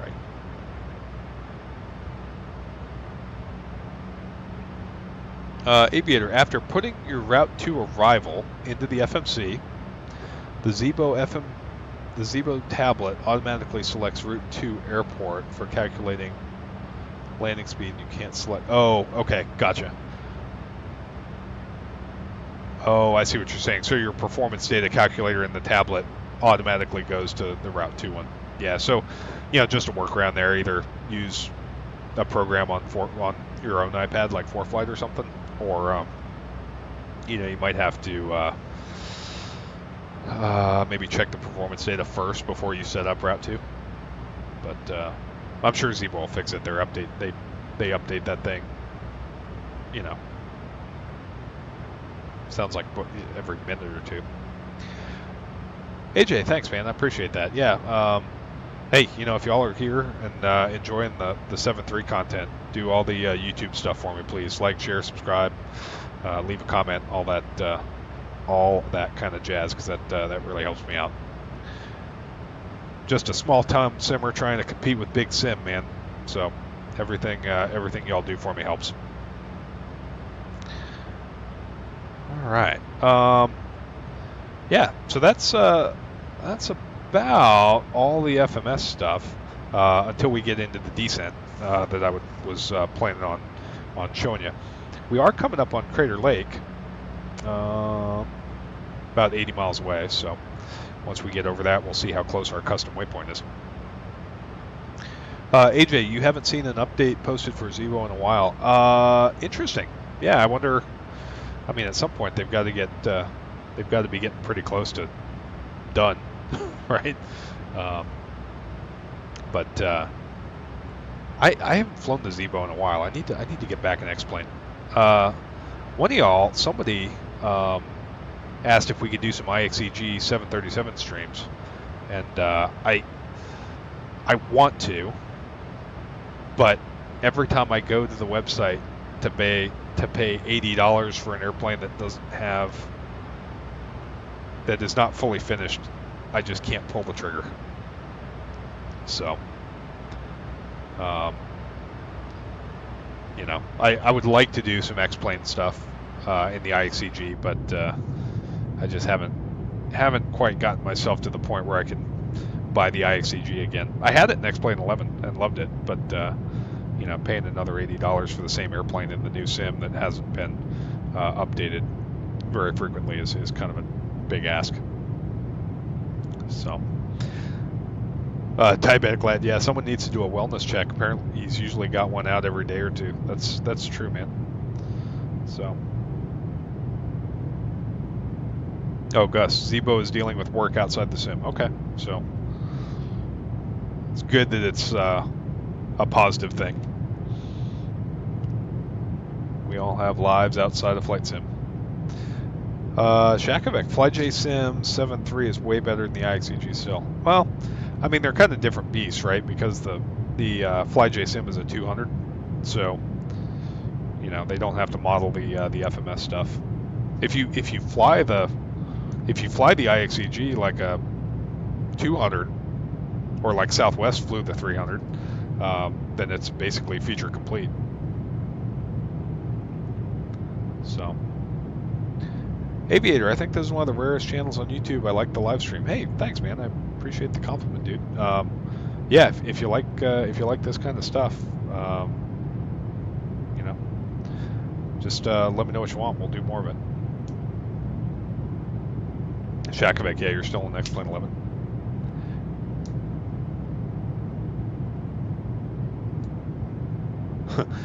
Gus, the FlyJ Sim 732 flies like something, but not a 737-200. If you guys don't know, Gus was part of a team that put together one of the best 737-200 add-ons ever done. For, was it Flight Sim 2002 or 2004? I think it was 2004, but it was the Tin Mouse 737-200 panel, and it was a photorealistic 737-200 panel with the Sperry autopilot, custom sounds, custom flight dynamics, and a model by Eric Cantu. So, okay, yeah, FS 2004 and FSX. Okay, so if you guys still have FS9 installed, I know some of y'all do. I've got it on this sim. You owe it to yourself to download the Tin Mouse 737, because it's, I mean, at this point it's dated, so it'll probably be a blast from the past, but for the era that it was released, it was one of the finest airliner add-ons ever done. So.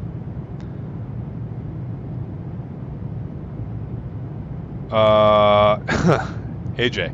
Okay. So, yeah, for those of you who know, I was in contact with CSS for the 7.3 Classic, specifically the 500, and they agreed to give me a streamer copy to you know, to show to y'all.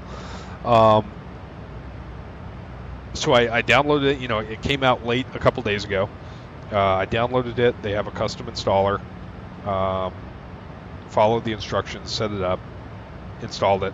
The airplane loaded in the sim, but it was completely unresponsive. So effectively like a WASM crash in PMDG or INI. But no matter how I loaded the airplane in, I couldn't get the systems to work. So I, you know, emailed their support team. They got back to me super quick and said, hey, you know, the beta team didn't experience this, but a couple of streamers have, so we're going to figure out what's going on. They sent me a message the next day with a fix that was basically just launch the, it's like the iFly in that it runs off, and the Phoenix, in that it runs off of an external program that interfaces with the sim, and the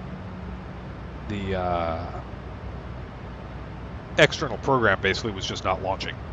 So once you manually launch that program and interface it with the sim, then I was able to get the systems turned on. But then I was just running into some glitches, you know, things where it was just very clear that the software was not interfacing with the sim correctly. Not necessarily the systems on the airplane being modeled incorrectly, but just they weren't functioning as CSS intended them to.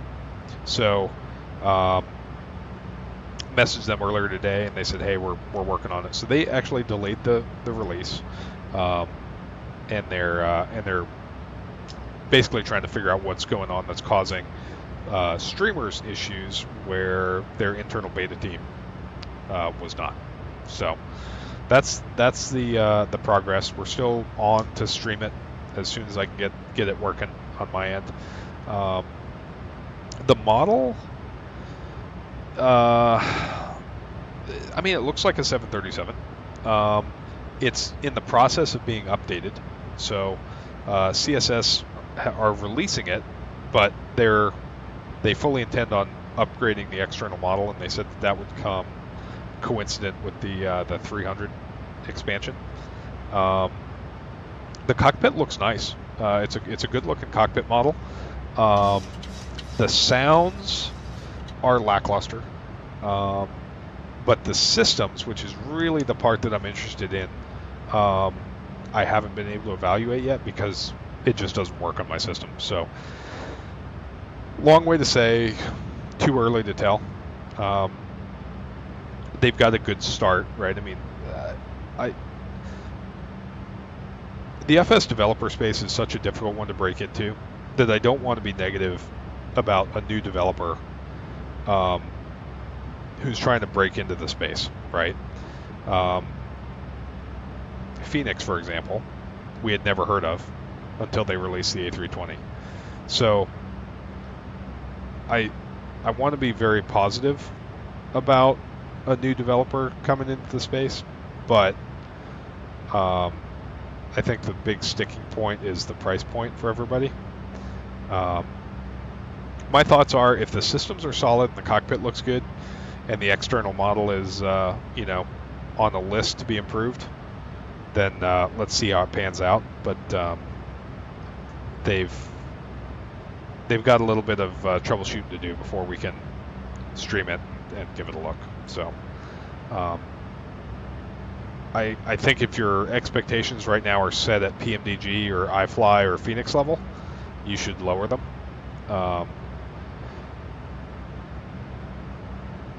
But that doesn't mean that it can't be a good airplane.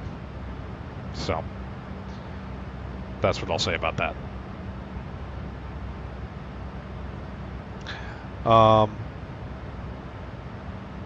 FS9 is great as well. Aviator, yeah, I tried it 3 months ago. Performance was peak. Yeah, dude.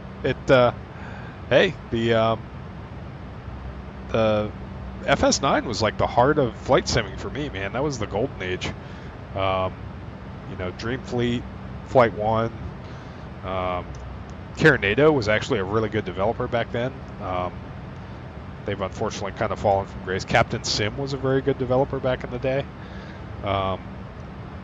Yeah, FS9 was good, and there was really good freeware back in FS9 too. Probably because I don't know if the sim was easier to develop for, or maybe people's standards weren't quite as high as they are now. But there was a lot of good freeware for FS9 too, and I kind of miss that. Because there's scenery now, but do we have many good freeware airplanes for 2020? I don't think we do.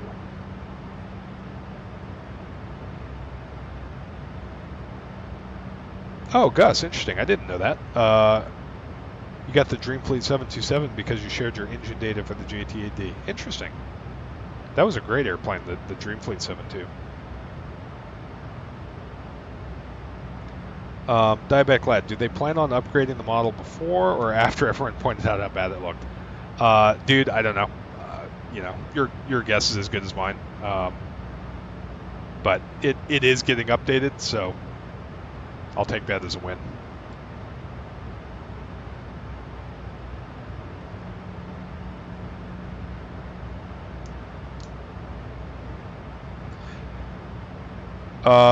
Yeah, I guess I agree. The marketing, I think, is the challenge. The marketing and the price point.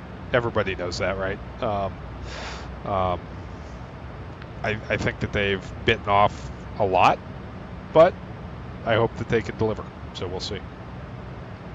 Captain Simp, I am a first officer in the 7-3. Diabetic Glad, FSX will be your GOAT. Yeah, dude, FSX was it for a long time, right? Just because they stopped developing. I was always partial to FS9 myself, FS 2004. Matter of fact, I wish. The only problem with running it now is the resolutions on the monitors today are kind of. It makes it look worse than it did back then, or maybe it's just my memory. It looks better in my memory, but yeah, FS9. Because I was in college when FSX came out, and so it I started to get busy and wasn't flight simming as much, and had kind of focused more on my real world aviation career at that point. So but in in high school when I was kind of free to play more video games and stuff like that. It was FS 2002, and then the upgrade to 2004 when it came out with all the legacy or vintage airplanes in it. Spirit of St. Louis, the Wright Flyer, the Curtis Jenny, all that.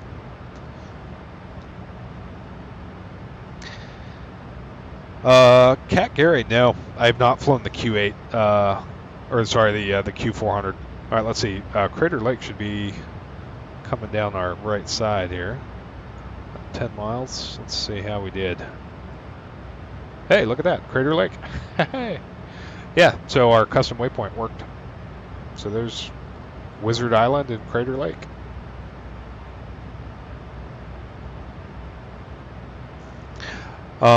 So yeah, I haven't flown the Majestic Q400, and honestly, I wouldn't know if it was good or not because I've never flown a turboprop. Well, I've never flown a standard turboprop. So, Oscar, yeah, CRTs make those graphics look good. It's funny, man, how much your display hardware affects how the graphics look. You know, like when you're looking at it on an 800 by 600 monitor, FSX looks pretty good. Oh, Diabetic Lad in 1440p, crispy moments, but it worked surprisingly well. Yeah, part of me wants to jump in and do some stuff in the older Sims just because it was simpler. You know, I mean it obviously looks nowhere near as incredible as this, but it's just simpler.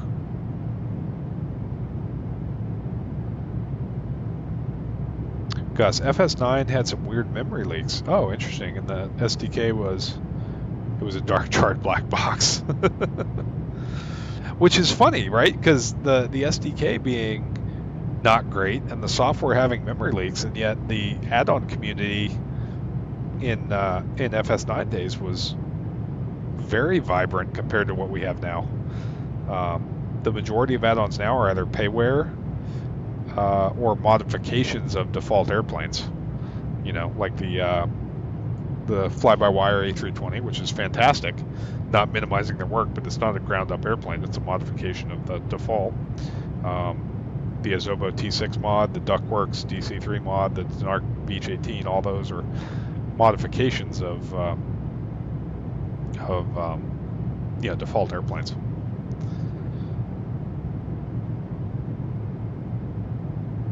Oh, Aviator, Windows 11 and FSX doesn't work.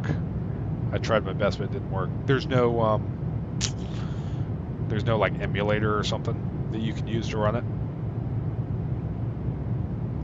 I'd really love to go back to like FS98 days, flying the pixelated Cessna 182 RG out of Meigs Field. That'd be cool. When did they bulldoze Meigs? Because I'm trying to remember. I want to say that FS 2002, the default airport was still Meigs Field, and then 2004, didn't they change it to Seattle?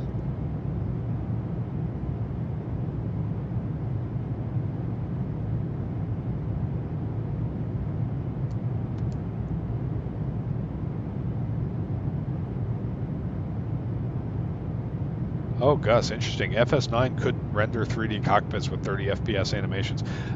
Maybe that's why the PMDG yoke looked so choppy up until, a year ago, because the original model was for FS9 and they were keyframe limited on the animations. Force Raptor. It's a family channel, man. It's funny.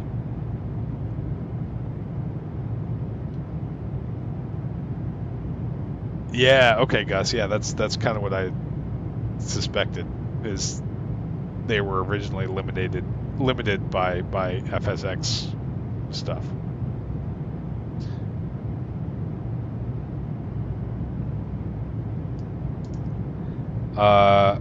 Gus, yeah, FS9 in 2000 were Meigs, FSX was SEA. Okay.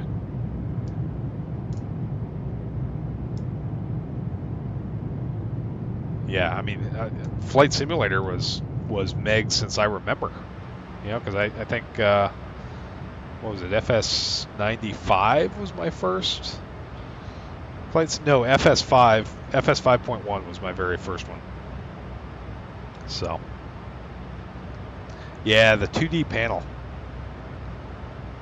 I used 2D panels for a long time. I wasn't a fan of virtual cockpits.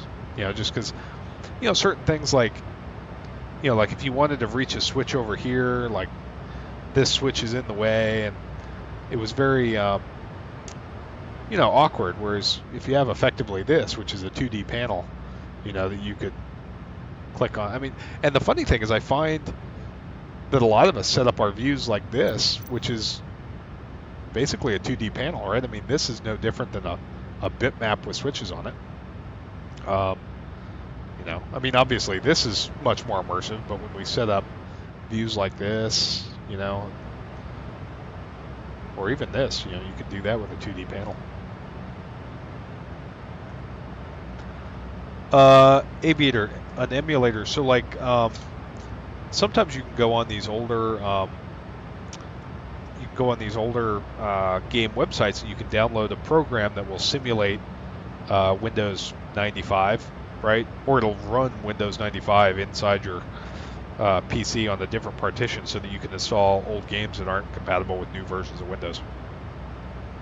I don't have one set up on this computer, but I've done it in the past, and it's, it's a hack, but you can do it. Gus, which sims are those? I mean, I've got virtual reality. I use it in DCS all the time, but I don't stream it for obvious reasons. But when I was going through my 737 Type, I actually used VR quite a bit just to get a feel for where everything was in the cockpit.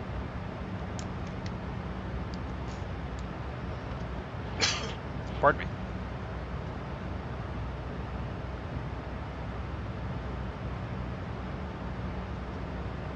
Okay, let's take a peek at the arrival. So remember our kind of acronym, build it, bug it, or our flow rather, build it, bug it, break it, brief it. So to build it, we're going to check the legs. Now, remember, we messed around in Route 2, which is why this is in cyan. We're flying on Route 1, so we need to go back to Route 1 in order to modify our active route. And also keep in mind that Route 2 only displays in cyan when you're on the Route 2 in the FMS, so that's a good cue. If you have the cyan Route 2, that's a good cue that you're on Route 2 in your FMS. Okay, so Route 1 legs, I want to go over here. This is where Randazzo is a innovator for being able to take the tablet and put it in front of you. All right, so Battleground above 24. Terra above 22. Craig. Hawks is at 270 above 12.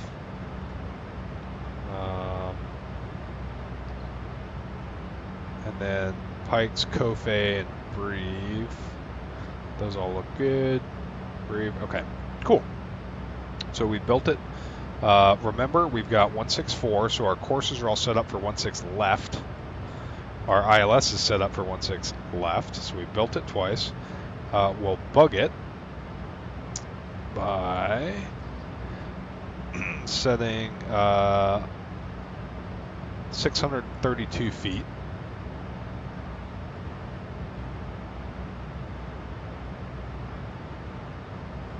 Okay. 632. A fun fact is that in the real jet, Mickey G actually showed me this. You can take the nav display switch. You can go to right. It'll take the baromins. It'll pop them over there because now we're running both PFDs off the FO's EFIS panel. And now, which the iFly gets correct in that you've stolen the mins. But now, what it doesn't do correctly is that you can then center the nav display switch, and it should stay, the min should stay set over here. So But anyway. All right, so that's set. Mins are set. We bugged it twice. 138, that's all set. And then we braked it, brake 3, and we briefed it. So we're basically all set up for the descent into Seattle on the Hawks for 1.6 left. All right, and then we're also going to set up our VSD, and we're going to turn terrain on so we don't hit Mount Rainier as we're descending down. All right. AJ Fernar with a $3 super chat, man. $3 towards get a wing FMC, you cheap ass. I've got one. I've got a wing FMC. I'm using this FMC for clarity since we're doing a lot of FMS stuff. I do love the PFB7N though. It is a fantastic piece of equipment that we'll use more on stream. So. But yeah, 100%. Dude, VR. I don't think VR would make you throw up, man. It doesn't really make you motion sick, or at least it didn't make me motion sick. I thought it would, but it didn't. All right, we're gonna jump outside real quick, so I'm gonna bump the sound down. Oh, man, captains, dude. Can't trust them to do anything. We've been flying all the way up here with the lights on because Captain's too busy putting in his Airbus bid over there. There we go. Oh, AJ, you've done it and it does. Gotcha. That's a bummer.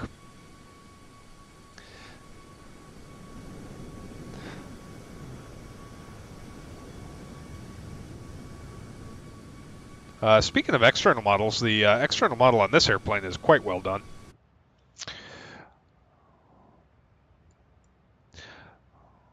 Right. So ATC normally around here will give you a, hey, at pilot's discretion, descend and maintain 240.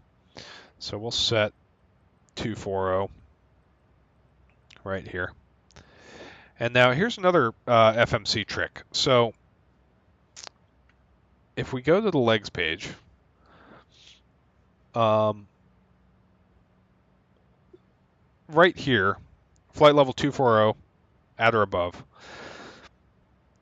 that's just telling us what the restriction is. If we were curious what altitude the jet wanted to be at, right there's a couple ways we can do it in the real airplane. I haven't tested these, so let's give it a shot. The first way is to do a soft delete. Now you have to be careful here because you have to tell the other guy what you're doing, and you also have to resist the urge to smash the blinking button. But you hit the delete key and you delete the altitude restriction, and then you just sit on your hands. And it doesn't appear like it's going to do it. But in the real airplane, the execute light will illuminate like this, and then in small font, the jet will populate the altitude that it's planning to cross battleground at if the restriction was not in place.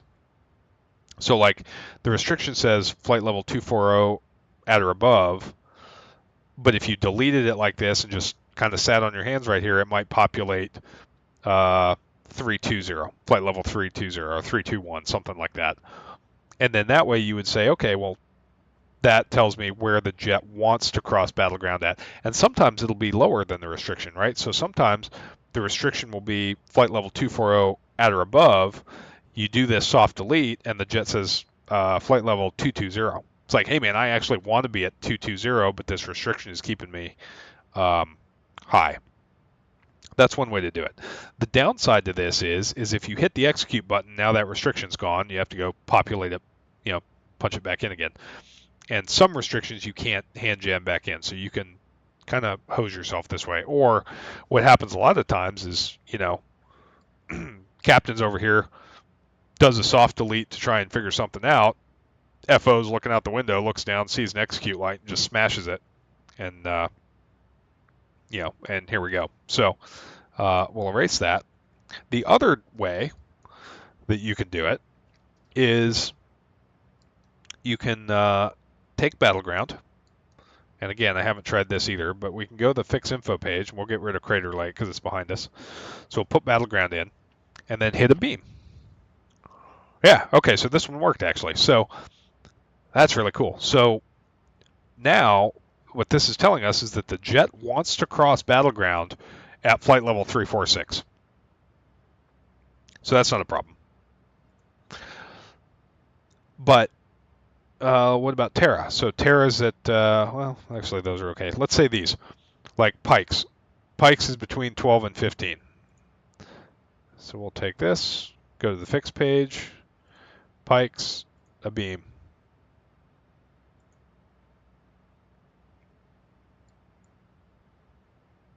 May not like that one. Let's try Terra. Okay, so it wants to cross Terra at 286. So, but using this technique, you could find out, hey, at Pikes, is the jet going to hit it at 12? Is it going to hit it at 15? Or, you know, is it going to hit it somewhere in the middle? The other place this is helpful is if you get a message, FMC message that says steep descent after. So, for example, if you got a message that says steep descent after battleground, then you could take battleground, do this trick, and that's when you would typically see, hey, battleground's at 240, the VNAV wants to be at 220. So what it's going to do is the jet's going to hit battleground, make that restriction, and then the second it passes battleground, the VNAV is going to go from on and on to 2,000 feet high, kick you into VNAV speed, and the jet's going to go diving down for the next restriction. When it does that, a lot of guys will say, oh, Boeing VNAV sucks. But the information is all here in the box. You just need to know how to find out what altitude the jet wants to cross these fixes at. So, anyway, not a factor for us today going into Seattle, but there are some places where it'll bite you. All right, we're going to put in our 15 and 10 DME rings going into Seattle. There we go.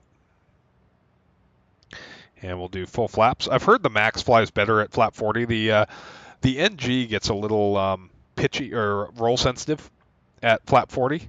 And I've heard that the fly-by-wire spoilers on the MAX correct that issue. So a lot more people tend to fly full flap approaches in the MAX compared to the NG.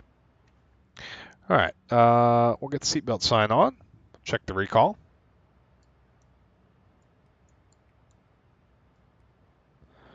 All right, recall looks good. And we're squared away. Gus, yeah, 100%. VNAV sucks is actual poor vertical profile management. You know, and it's one of those things where some of these, you know, keep in mind these SIDS and stars are not aircraft specific, right? So sometimes you'll run into a star that isn't compatible with the performance of your airplane. You know, look at A320s all the time going in and out of Las Vegas. They, you know, hey, we can't make the climb restriction out of Vegas because we're heavy and it's hot and what have you. So, you know, it's just a matter of knowing what the airplane is capable of and what the airplane wants to do, so that you're prepared for it. So then what you could do is say, okay, well, hey, if VNAV is going to put me 2,000 feet high at this restriction, you can either ask for ATC for relief on that altitude, or maybe we hit battleground slow, ask ATC for speed relief, hit battleground slow, and then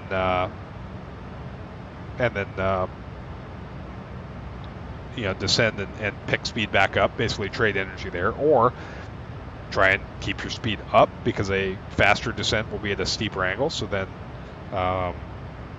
you won't be constrained as much at battleground. You'll be able to accelerate to a faster speed. There's a bunch of things you can do, or worst case, just hit battleground, pop the boards out, understand that you're going to be 2,000 feet high and playing catch up, but at least you know that it's coming, so it's not a surprise and it doesn't put you behind the jet. So I have noticed that the energy management piece in the iFly is a little bit more accurate to my experience on the NG, and that the iFly is slippery. it's hard to get slowed down, and I find myself using flap 10 quite a bit to try and get the thing slowed down. So.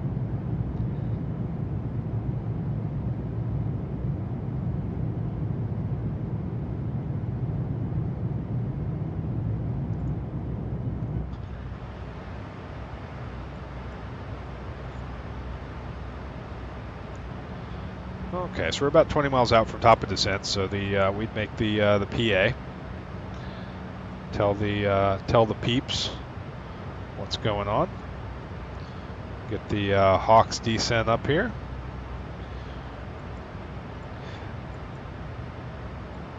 And then we'll go ahead and start down. Oh, we need to get the old CTAF freak at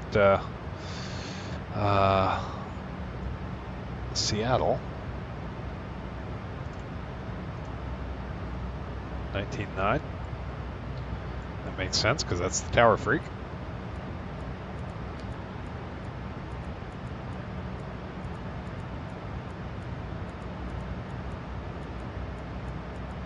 There we go.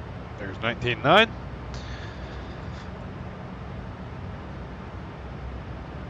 And remember, so cruise descent didn't give us the staple.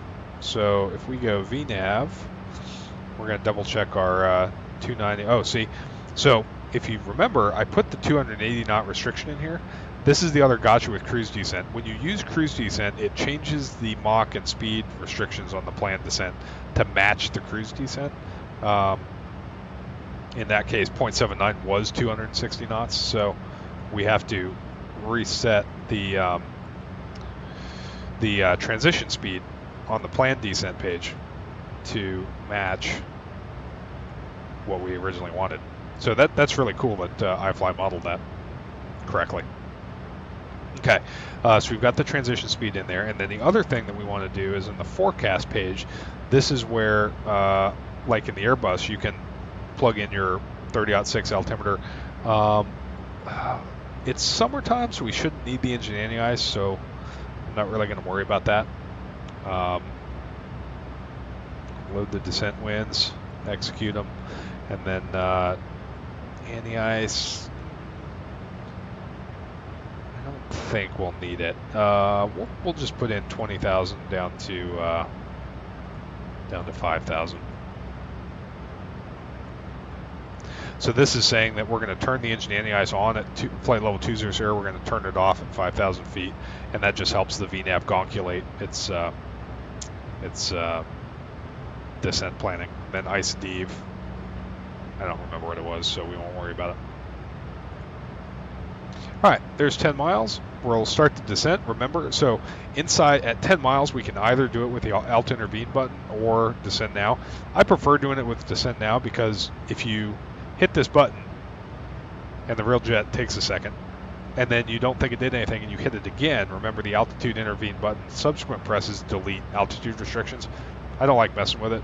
So the only thing I use this button for is starting cruise climbs or descents, or actually deleting altitude restrictions. Other than that, I use the Descend Now button. All right, there we go. Heading on down, seatbelt signs on, heading down. And now, if there was any question, you can tell that we're in a planned descent because we have the descent staple right up here telling us that we're descending below path.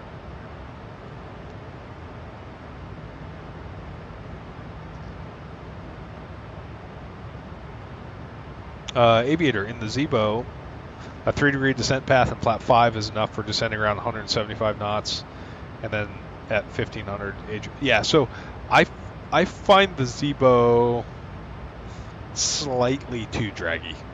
It's pretty good, but depending on environmental factors, sometimes you need flap 10 to stay on the 3-degree glide slope. So, not always. You know, it's dependent on environmentals, winds, and that kind of stuff. But I tend to have too easy of a time in the Zebo getting decelerated. Same with the PMDG. Gosh, you're 6 from Craig. Okay, so you're quite a ways ahead of me, actually. Probably have to do the entire 1.6 center ILS to let you guys line up on arrival. Yeah, so we're going to get a runway change to 16 right here as we descend. So we'll end up landing on the right.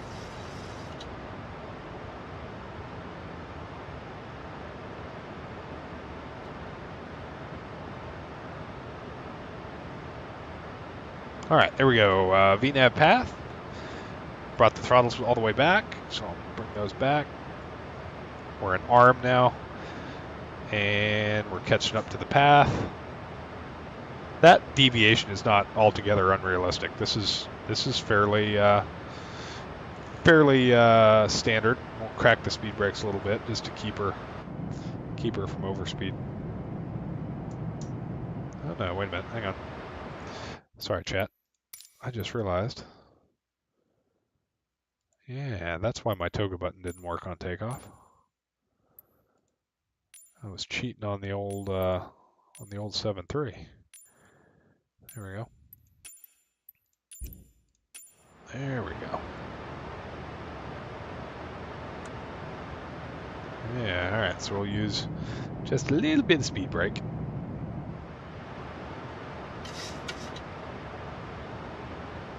Captain Simp, you find the Zebra a bit draggy, huh? Flight deck to Sim would like a word with you. There is the point where, so keep in mind that my experience is mostly in 900s, almost exclusively in 900s. I fly the 800, but it's the exception, not the rule. Whereas Flight Deck to Sim flies the 800, I believe, exclusively.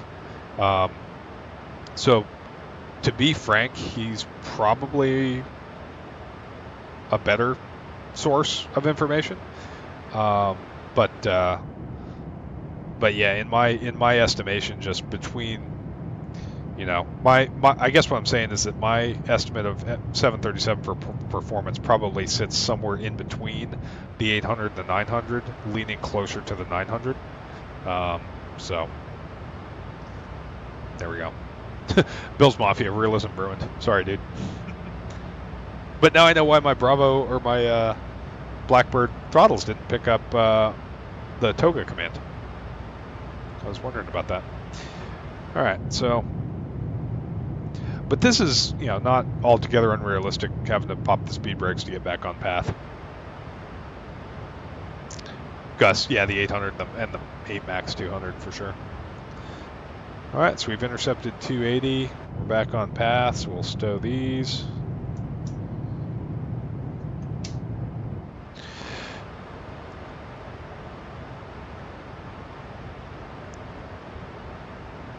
Keep the heading bug all centered up. All right, we'll check the recall. That's good. As we head downhill.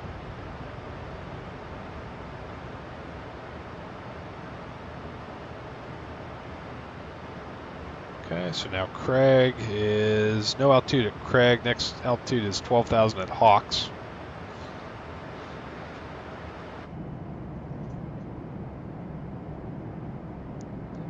But yeah, I was pretty hard on this airplane when it first released. It did have some bugs, and it still does have some strange isms kind of immediately after takeoff.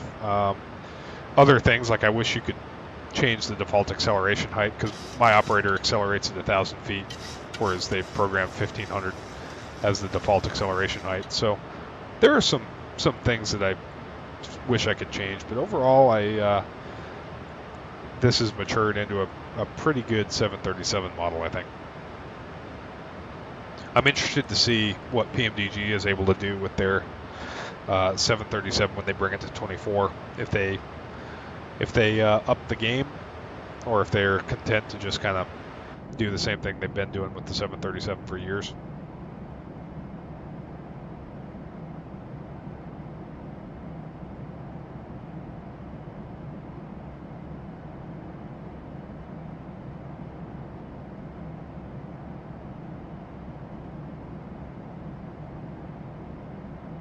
Aviator, I agree. The Fila 7.4, the Zebo 7.3, and the PMDG 7.4, I agree. Those are very immersive airplanes, 100%. The Fila 7.4 is is amazing. Just a fantastic piece of coding by Felis. And I want to say he's a one-man show. I think that he does that all by himself.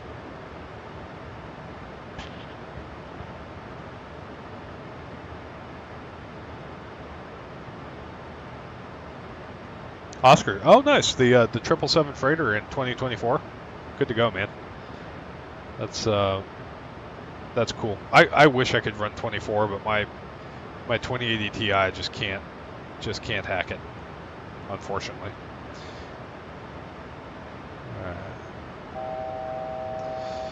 240. They give us descent via clearance, so we'll go down to 6.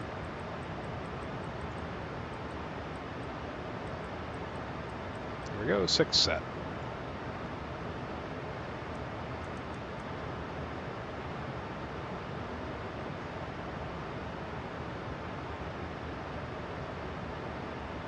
Joe Plains.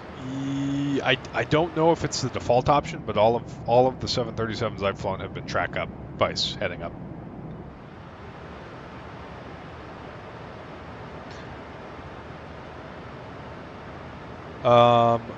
Kieran, we use like at a John Wayne, we use the thrust reduction and acceleration altitudes. So 1,500 foot thrust reduction, 3,000 foot acceleration for a for like John Wayne.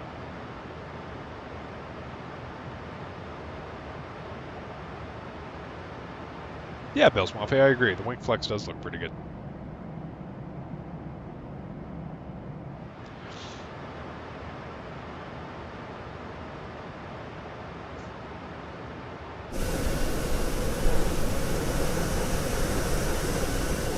The United livery looks pretty good on the MAX also. I think they have one that's got gold in here as well, don't they? They've got a special livery that has kind of the swoopy blue line, but they've also got some gold in it.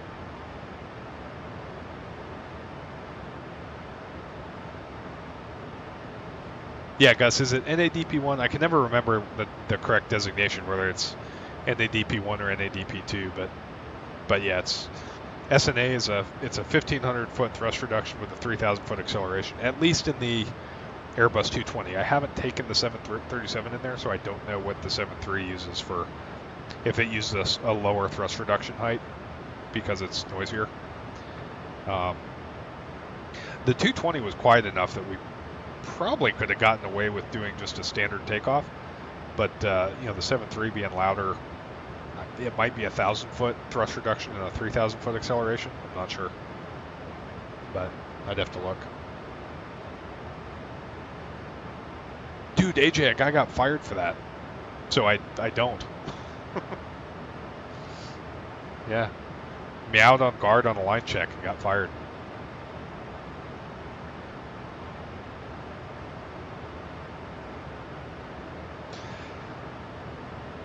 All right, so around this time we'd be switched to approach. So United 1422 switched to Seattle approach. So we do. I'm going to actually put up CTAF in here.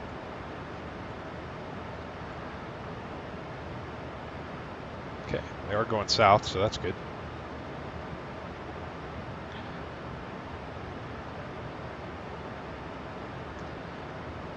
All right, so we'll get the lights on. No retracts on a MAX. It's all LEDs in the leading edge, and you can actually melt the landing light covers. So the manual tells you if you're stopped, don't have the landing lights and the runway turn-off lights on at the same time if there's no airflow going by the airplane. So, all right, lights are on, and we'll set the altimeters.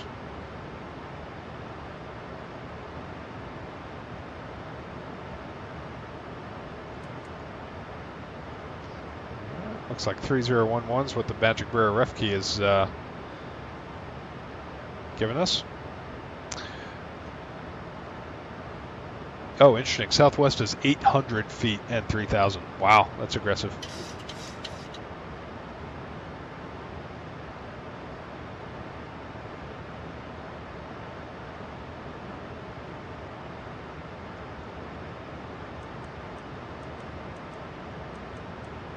Okay. Shakovic, you know, I think the engines by themselves are just a lot quieter. They've got the chevrons here on the back end of the nacelles that help as well. But I think it's overall just the modern generation engines are very quiet. Are the Leaps geared the same way that the Pratts are? I don't think they are, because I think that's why Pratt's having such an issue, is because of that gear ratio reduction to the fan. Also, the 7.3 doesn't really need it because the fan's not big enough, but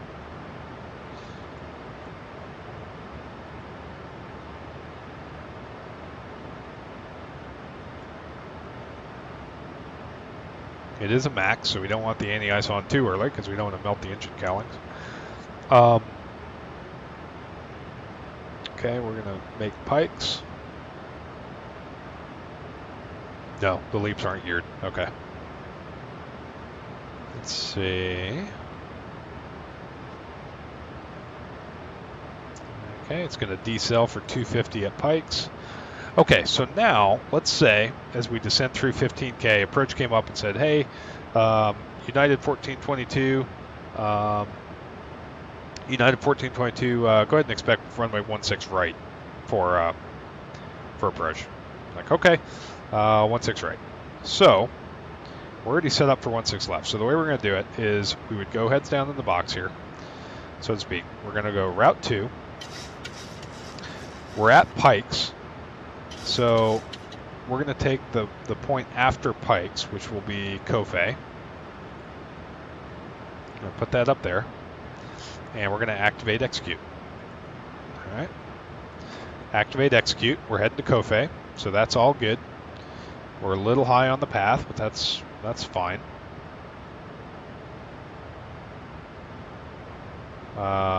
It shouldn't have done that. It should not have changed our speed restriction there, but we'll just manually keep the speed down. All right. So that's all set. Our localizer course stayed the same. The baro mins changed to 615. So we'll modify that. There's 615. And then we're going to swap to our backup ILS free. There we go. And now we're all squared away for runway 16 right in the box. And then we would run the runway change checklist and go from there. But that's it. That's all the drama. It's not an emergency like some people tend to make it if you plan ahead and use Route 2. So pretty simple.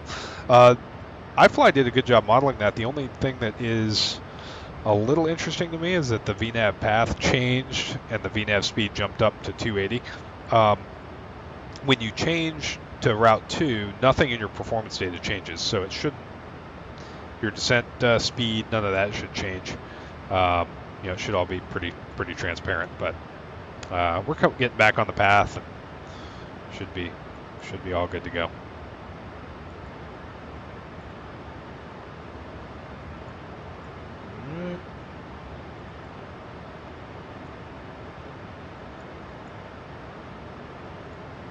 There we go. Breathe between 10 and 11. Speed brake's coming in.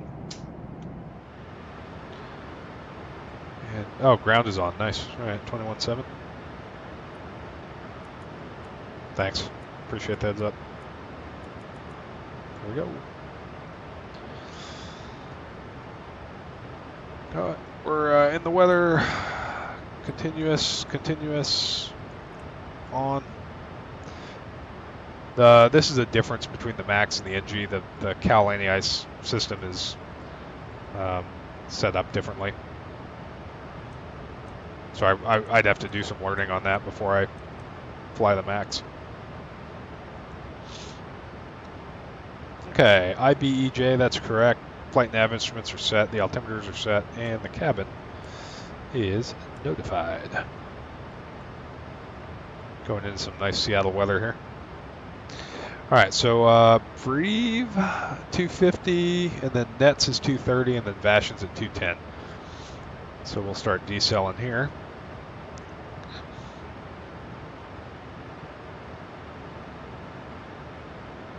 Captain Simp, I thought the Pratts had an issue with their metallurgy, some sort of contamination during manufacturing of the blades. I think they did, but I think in addition to that, at least the 220, that's where all my Pratt knowledge comes from.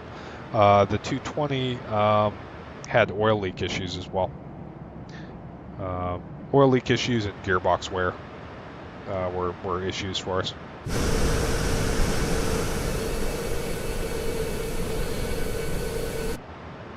All right, let me get replay set up.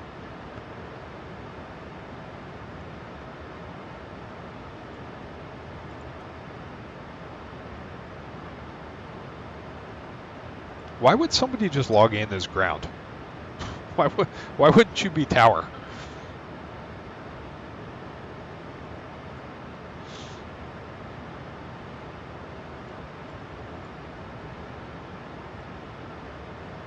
Okay, so I'm going to switch to the... oh, look at that, a rainbow. I don't think I've ever seen that before. ILS to 16 right. All right, so verified 110.75. We set that, and then I'm going to go VOR in the back just so we don't confuse ourselves. 110.75, 164, IBEJ, that's all checked. Oh, Gus, is that a thing? There's controller seniority in VATSIM? All right. Normally we could use the flaps at 230 just because the upspeed is 210. So 230 you could get the slats out, but just because we're in icing conditions, and the book says not to extend the flaps in icing conditions to the max extent practicable, we're gonna hold the flaps until we need them. So about 220 knots.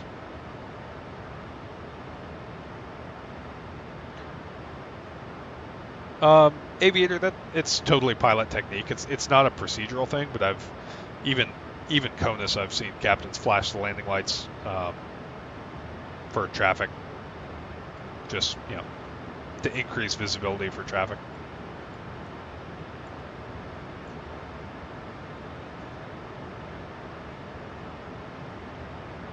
Oh, virtual flight diars. Interesting. It's a certification process within VATSIM. You start as ground and work up. Interesting. I didn't know that. I did not know that. I think, did we blow the speed restriction at Quest? Oh, we did, chat, because I had the speed window open. Idiot. All right. I was too busy talking to notice it. But anyway, here comes 230. We talked about it, and then I blew right through it. Oh well.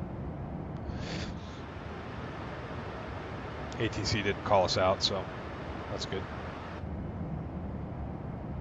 We'll use the boards and get slowed down. All right, coming back to 210. So here is where we'll go ahead and use some flaps.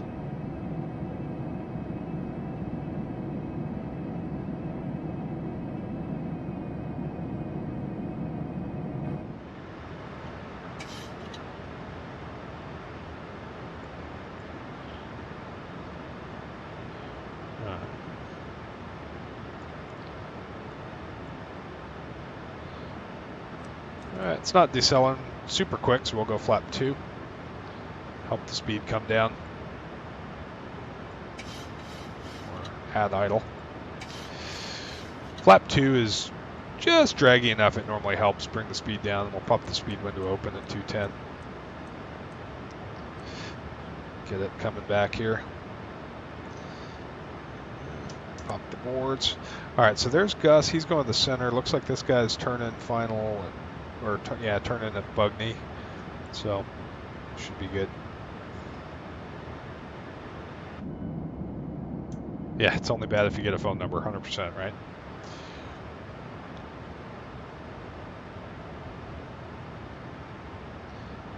Turn the reins down a little bit.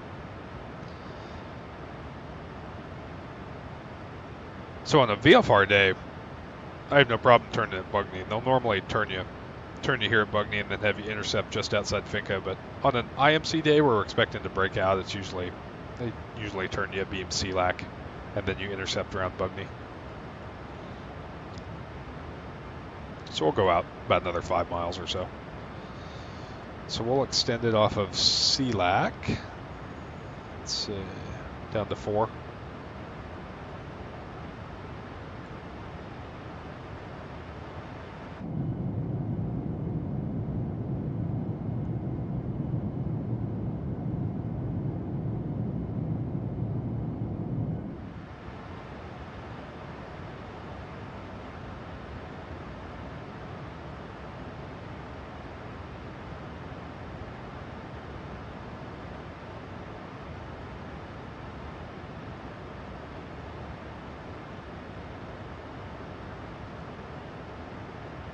All right.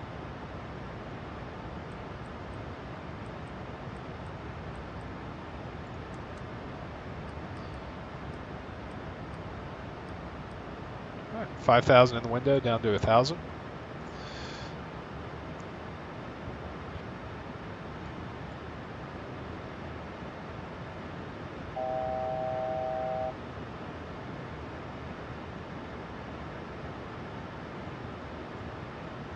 So we can go ahead and start the turn here. So it's going to be probably about a 070 or so.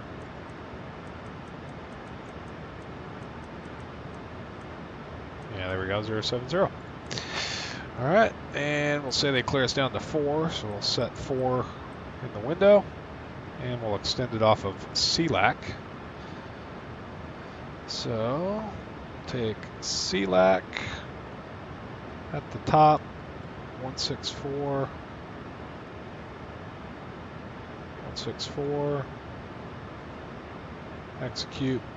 All right, and we're far enough out. This is my flap 1 ring, this is my flap 5 ring, so we're looking pretty good here. CLAC's at 4,000, which we're descending to, so that's good. We're doing 240 over the ground, so we want to start our turn at 2.4 nautical miles.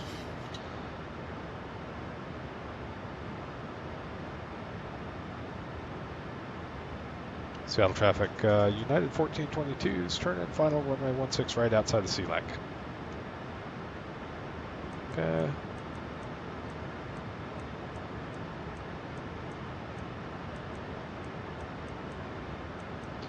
All right, there we go. Alt acquire at 4,000. We'll say that they cleared us for the approach, maintain 4,000 to CLAC, so we can do lavs now. So we're alt acquire. Once it goes to alt, we'll intercept in LNAV, but we have to wait till the airplane rolls out. So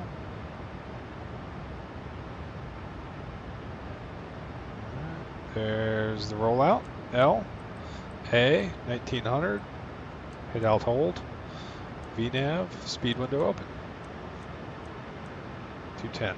There we go. Labs is complete. We're on the VNAV path. It's going to intercept, and then once we're intercepted there, we'll go ahead and select LOC. All right, heading to course. 164. Set 180. Barring any speeds. Flap 5. All right, we can turn the anti-ice off. Get the start switches off. And we'll go LOC. It's kind of a sloppy intercept. All right, VOR-LOC is armed. Then inside of Bugny, we can arm approach. So we're going to follow the VNAV path down to make sure we make the restriction at Bugny, and then we'll arm approach.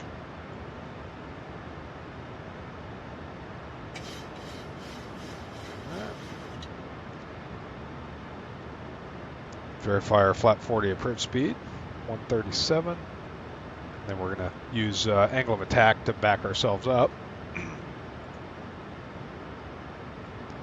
Kind of a gray Seattle kind of day.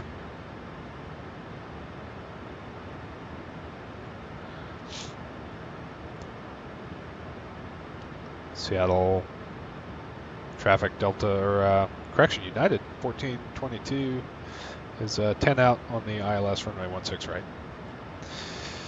Alright, let's see. Finca's next, so we can arm approach. There it is. 4 low glide slope, MCP speed, 2000 set for the missed approach. Oh. Ah, clear to land, runway 16 right, United 1452. Thanks. Cool. Alright, so they're online now. Alright, we're clear to land. 2,500.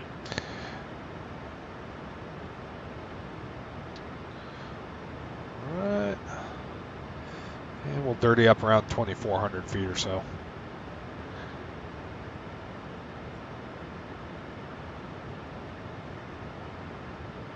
$800 overcast yesterday, huh, Digital Mark? Alright, a little early, but here comes gear down, flap 15. Start switches, speed brakes. Match the flap 15 speed. Alright, flap 25. Then we go back down to ref. 137, so 142. Wind check.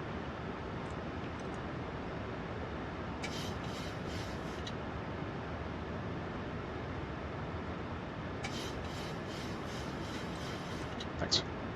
Alright, 1.8 gust 2.8, so that's 9 and 10, so we're actually going to do a 15 knot add, so that's 47, so 152.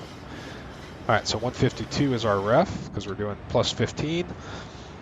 So we got landing gear is down, flaps are 40-40 green, start switches continuous, speed brakes are armed green light. Landing checklist complete.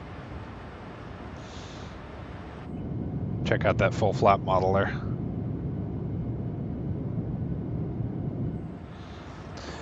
Alright, so from a pilot's perspective here, we've got flap 40, which is draggy. We've got a kick and headwind, which is also draggy, so we want to leave the power in longer than normal. Otherwise this thing will fall out of the sky. So, but our ground speed's 134, so the short runway is not really a player for us. Alright. It's about the right end one.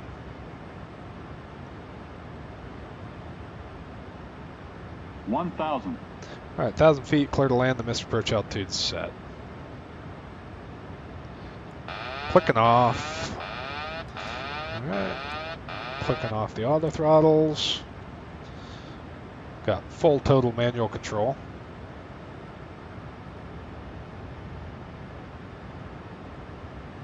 PFD is a little bit bright, but that's fine. Oh, and this is the MK Seattle, by the way. This is the first time I've flown in here, so we need to check this out and see how it is when we get on the ground. It's kind of gusty. Alright. Butter's a lot to ask in a kick and headwind with flap 40 and a 7.3, but we'll do our best here.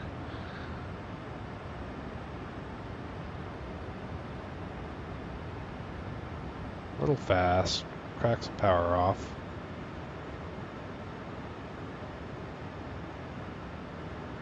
Going medium rare on the VASI. Approaching minimums. Big shot of 50, power. 40, 30. Minimums. There we go. 10. Close them out. Hold it, hold it, hold it. Touchdown zone, never heard of her. 70 feet a minute. Chat, I forgot to start the replay. Oh my god, no. 80 knots. No.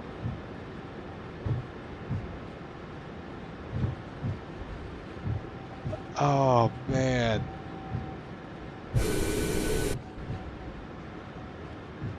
And approach United 1422 is clearing on Papa.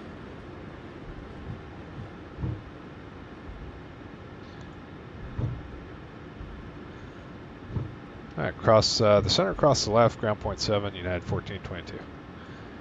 All right. Oh my gosh, 70 feet a minute and I didn't record it. All right, I'm printing that, print screening that for all the people who don't believe me in the chat. All right, we're clear to cross, leaving the lights on. Start switches can come off. Flight directors can come off. Auto brakes can get reset. Reset the mins. Set the map up. Go terrain so that we turn off the weather radar. Get rid of the VSD. Clean up the nav radios. All right, we're clear to cross. Set the trim back to 5. All right, that's good. We're clear to cross here. Start the APU as we cross. Here comes ground point 7. Pete Ski, $10 super chat. Thanks for the stream and the butter landing. Thank you, man. I appreciate you. Seattle ground. United 1422. We're clearing the right at Papa. Like to go in spot 99.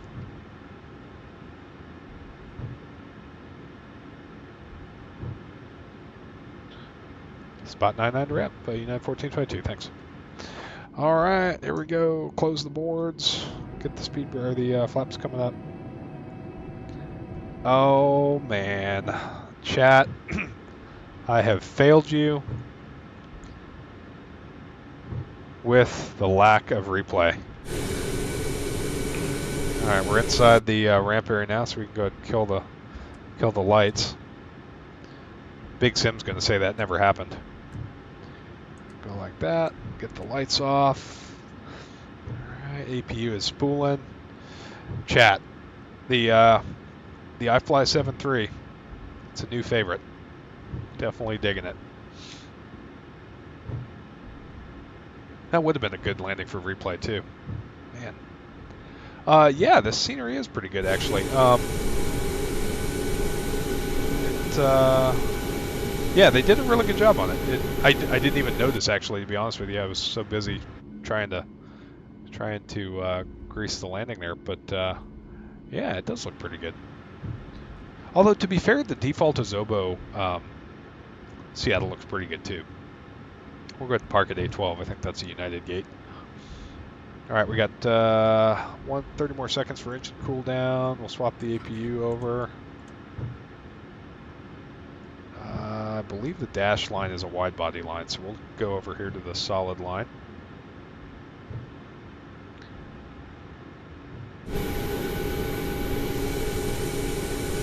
Yeah, this is good scenery. I gotta taxi around a little bit and kind of really explore it, but the performance is good too.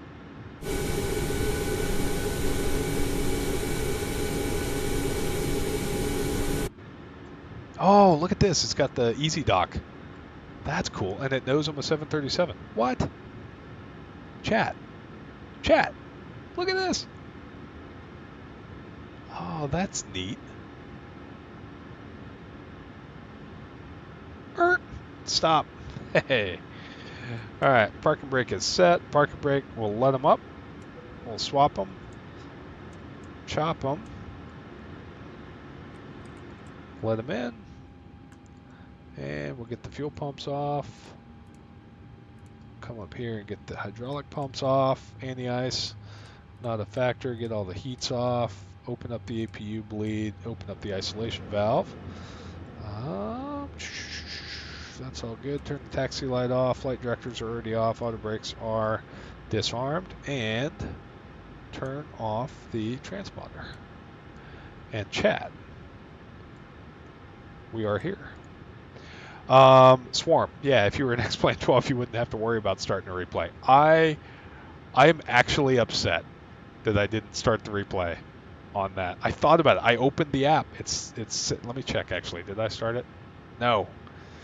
I had the app open and I just didn't hit record because I got busy on final there. But anyway, Ed, this is the MKE Studios, Seattle. There's Gus over there. So yeah, hey, look, it put us right on the line too.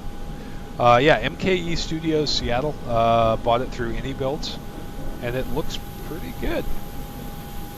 This is my first look at it, but yeah, I'm quite familiar with Seattle, as it were, and so yeah, looks pretty solid. Okay, we'll do a full shutdown since we can't do a replay. I'll give you guys a little bit of value added here. So we'll go back to the systems page, and we need ground power. So we'll go ground support. They'll chalk the gear, get the electric and pneumatic, or I guess electric and air conditioning on. We'll set those. So when we get ground power, we'll go ahead and set that up. We'll go packs off, bleeds off, APU off, APU fuel pump off. We'll kill the IRSs, let those spool down. And then just coming down here, yaw damper comes off, all the fuel pumps are off.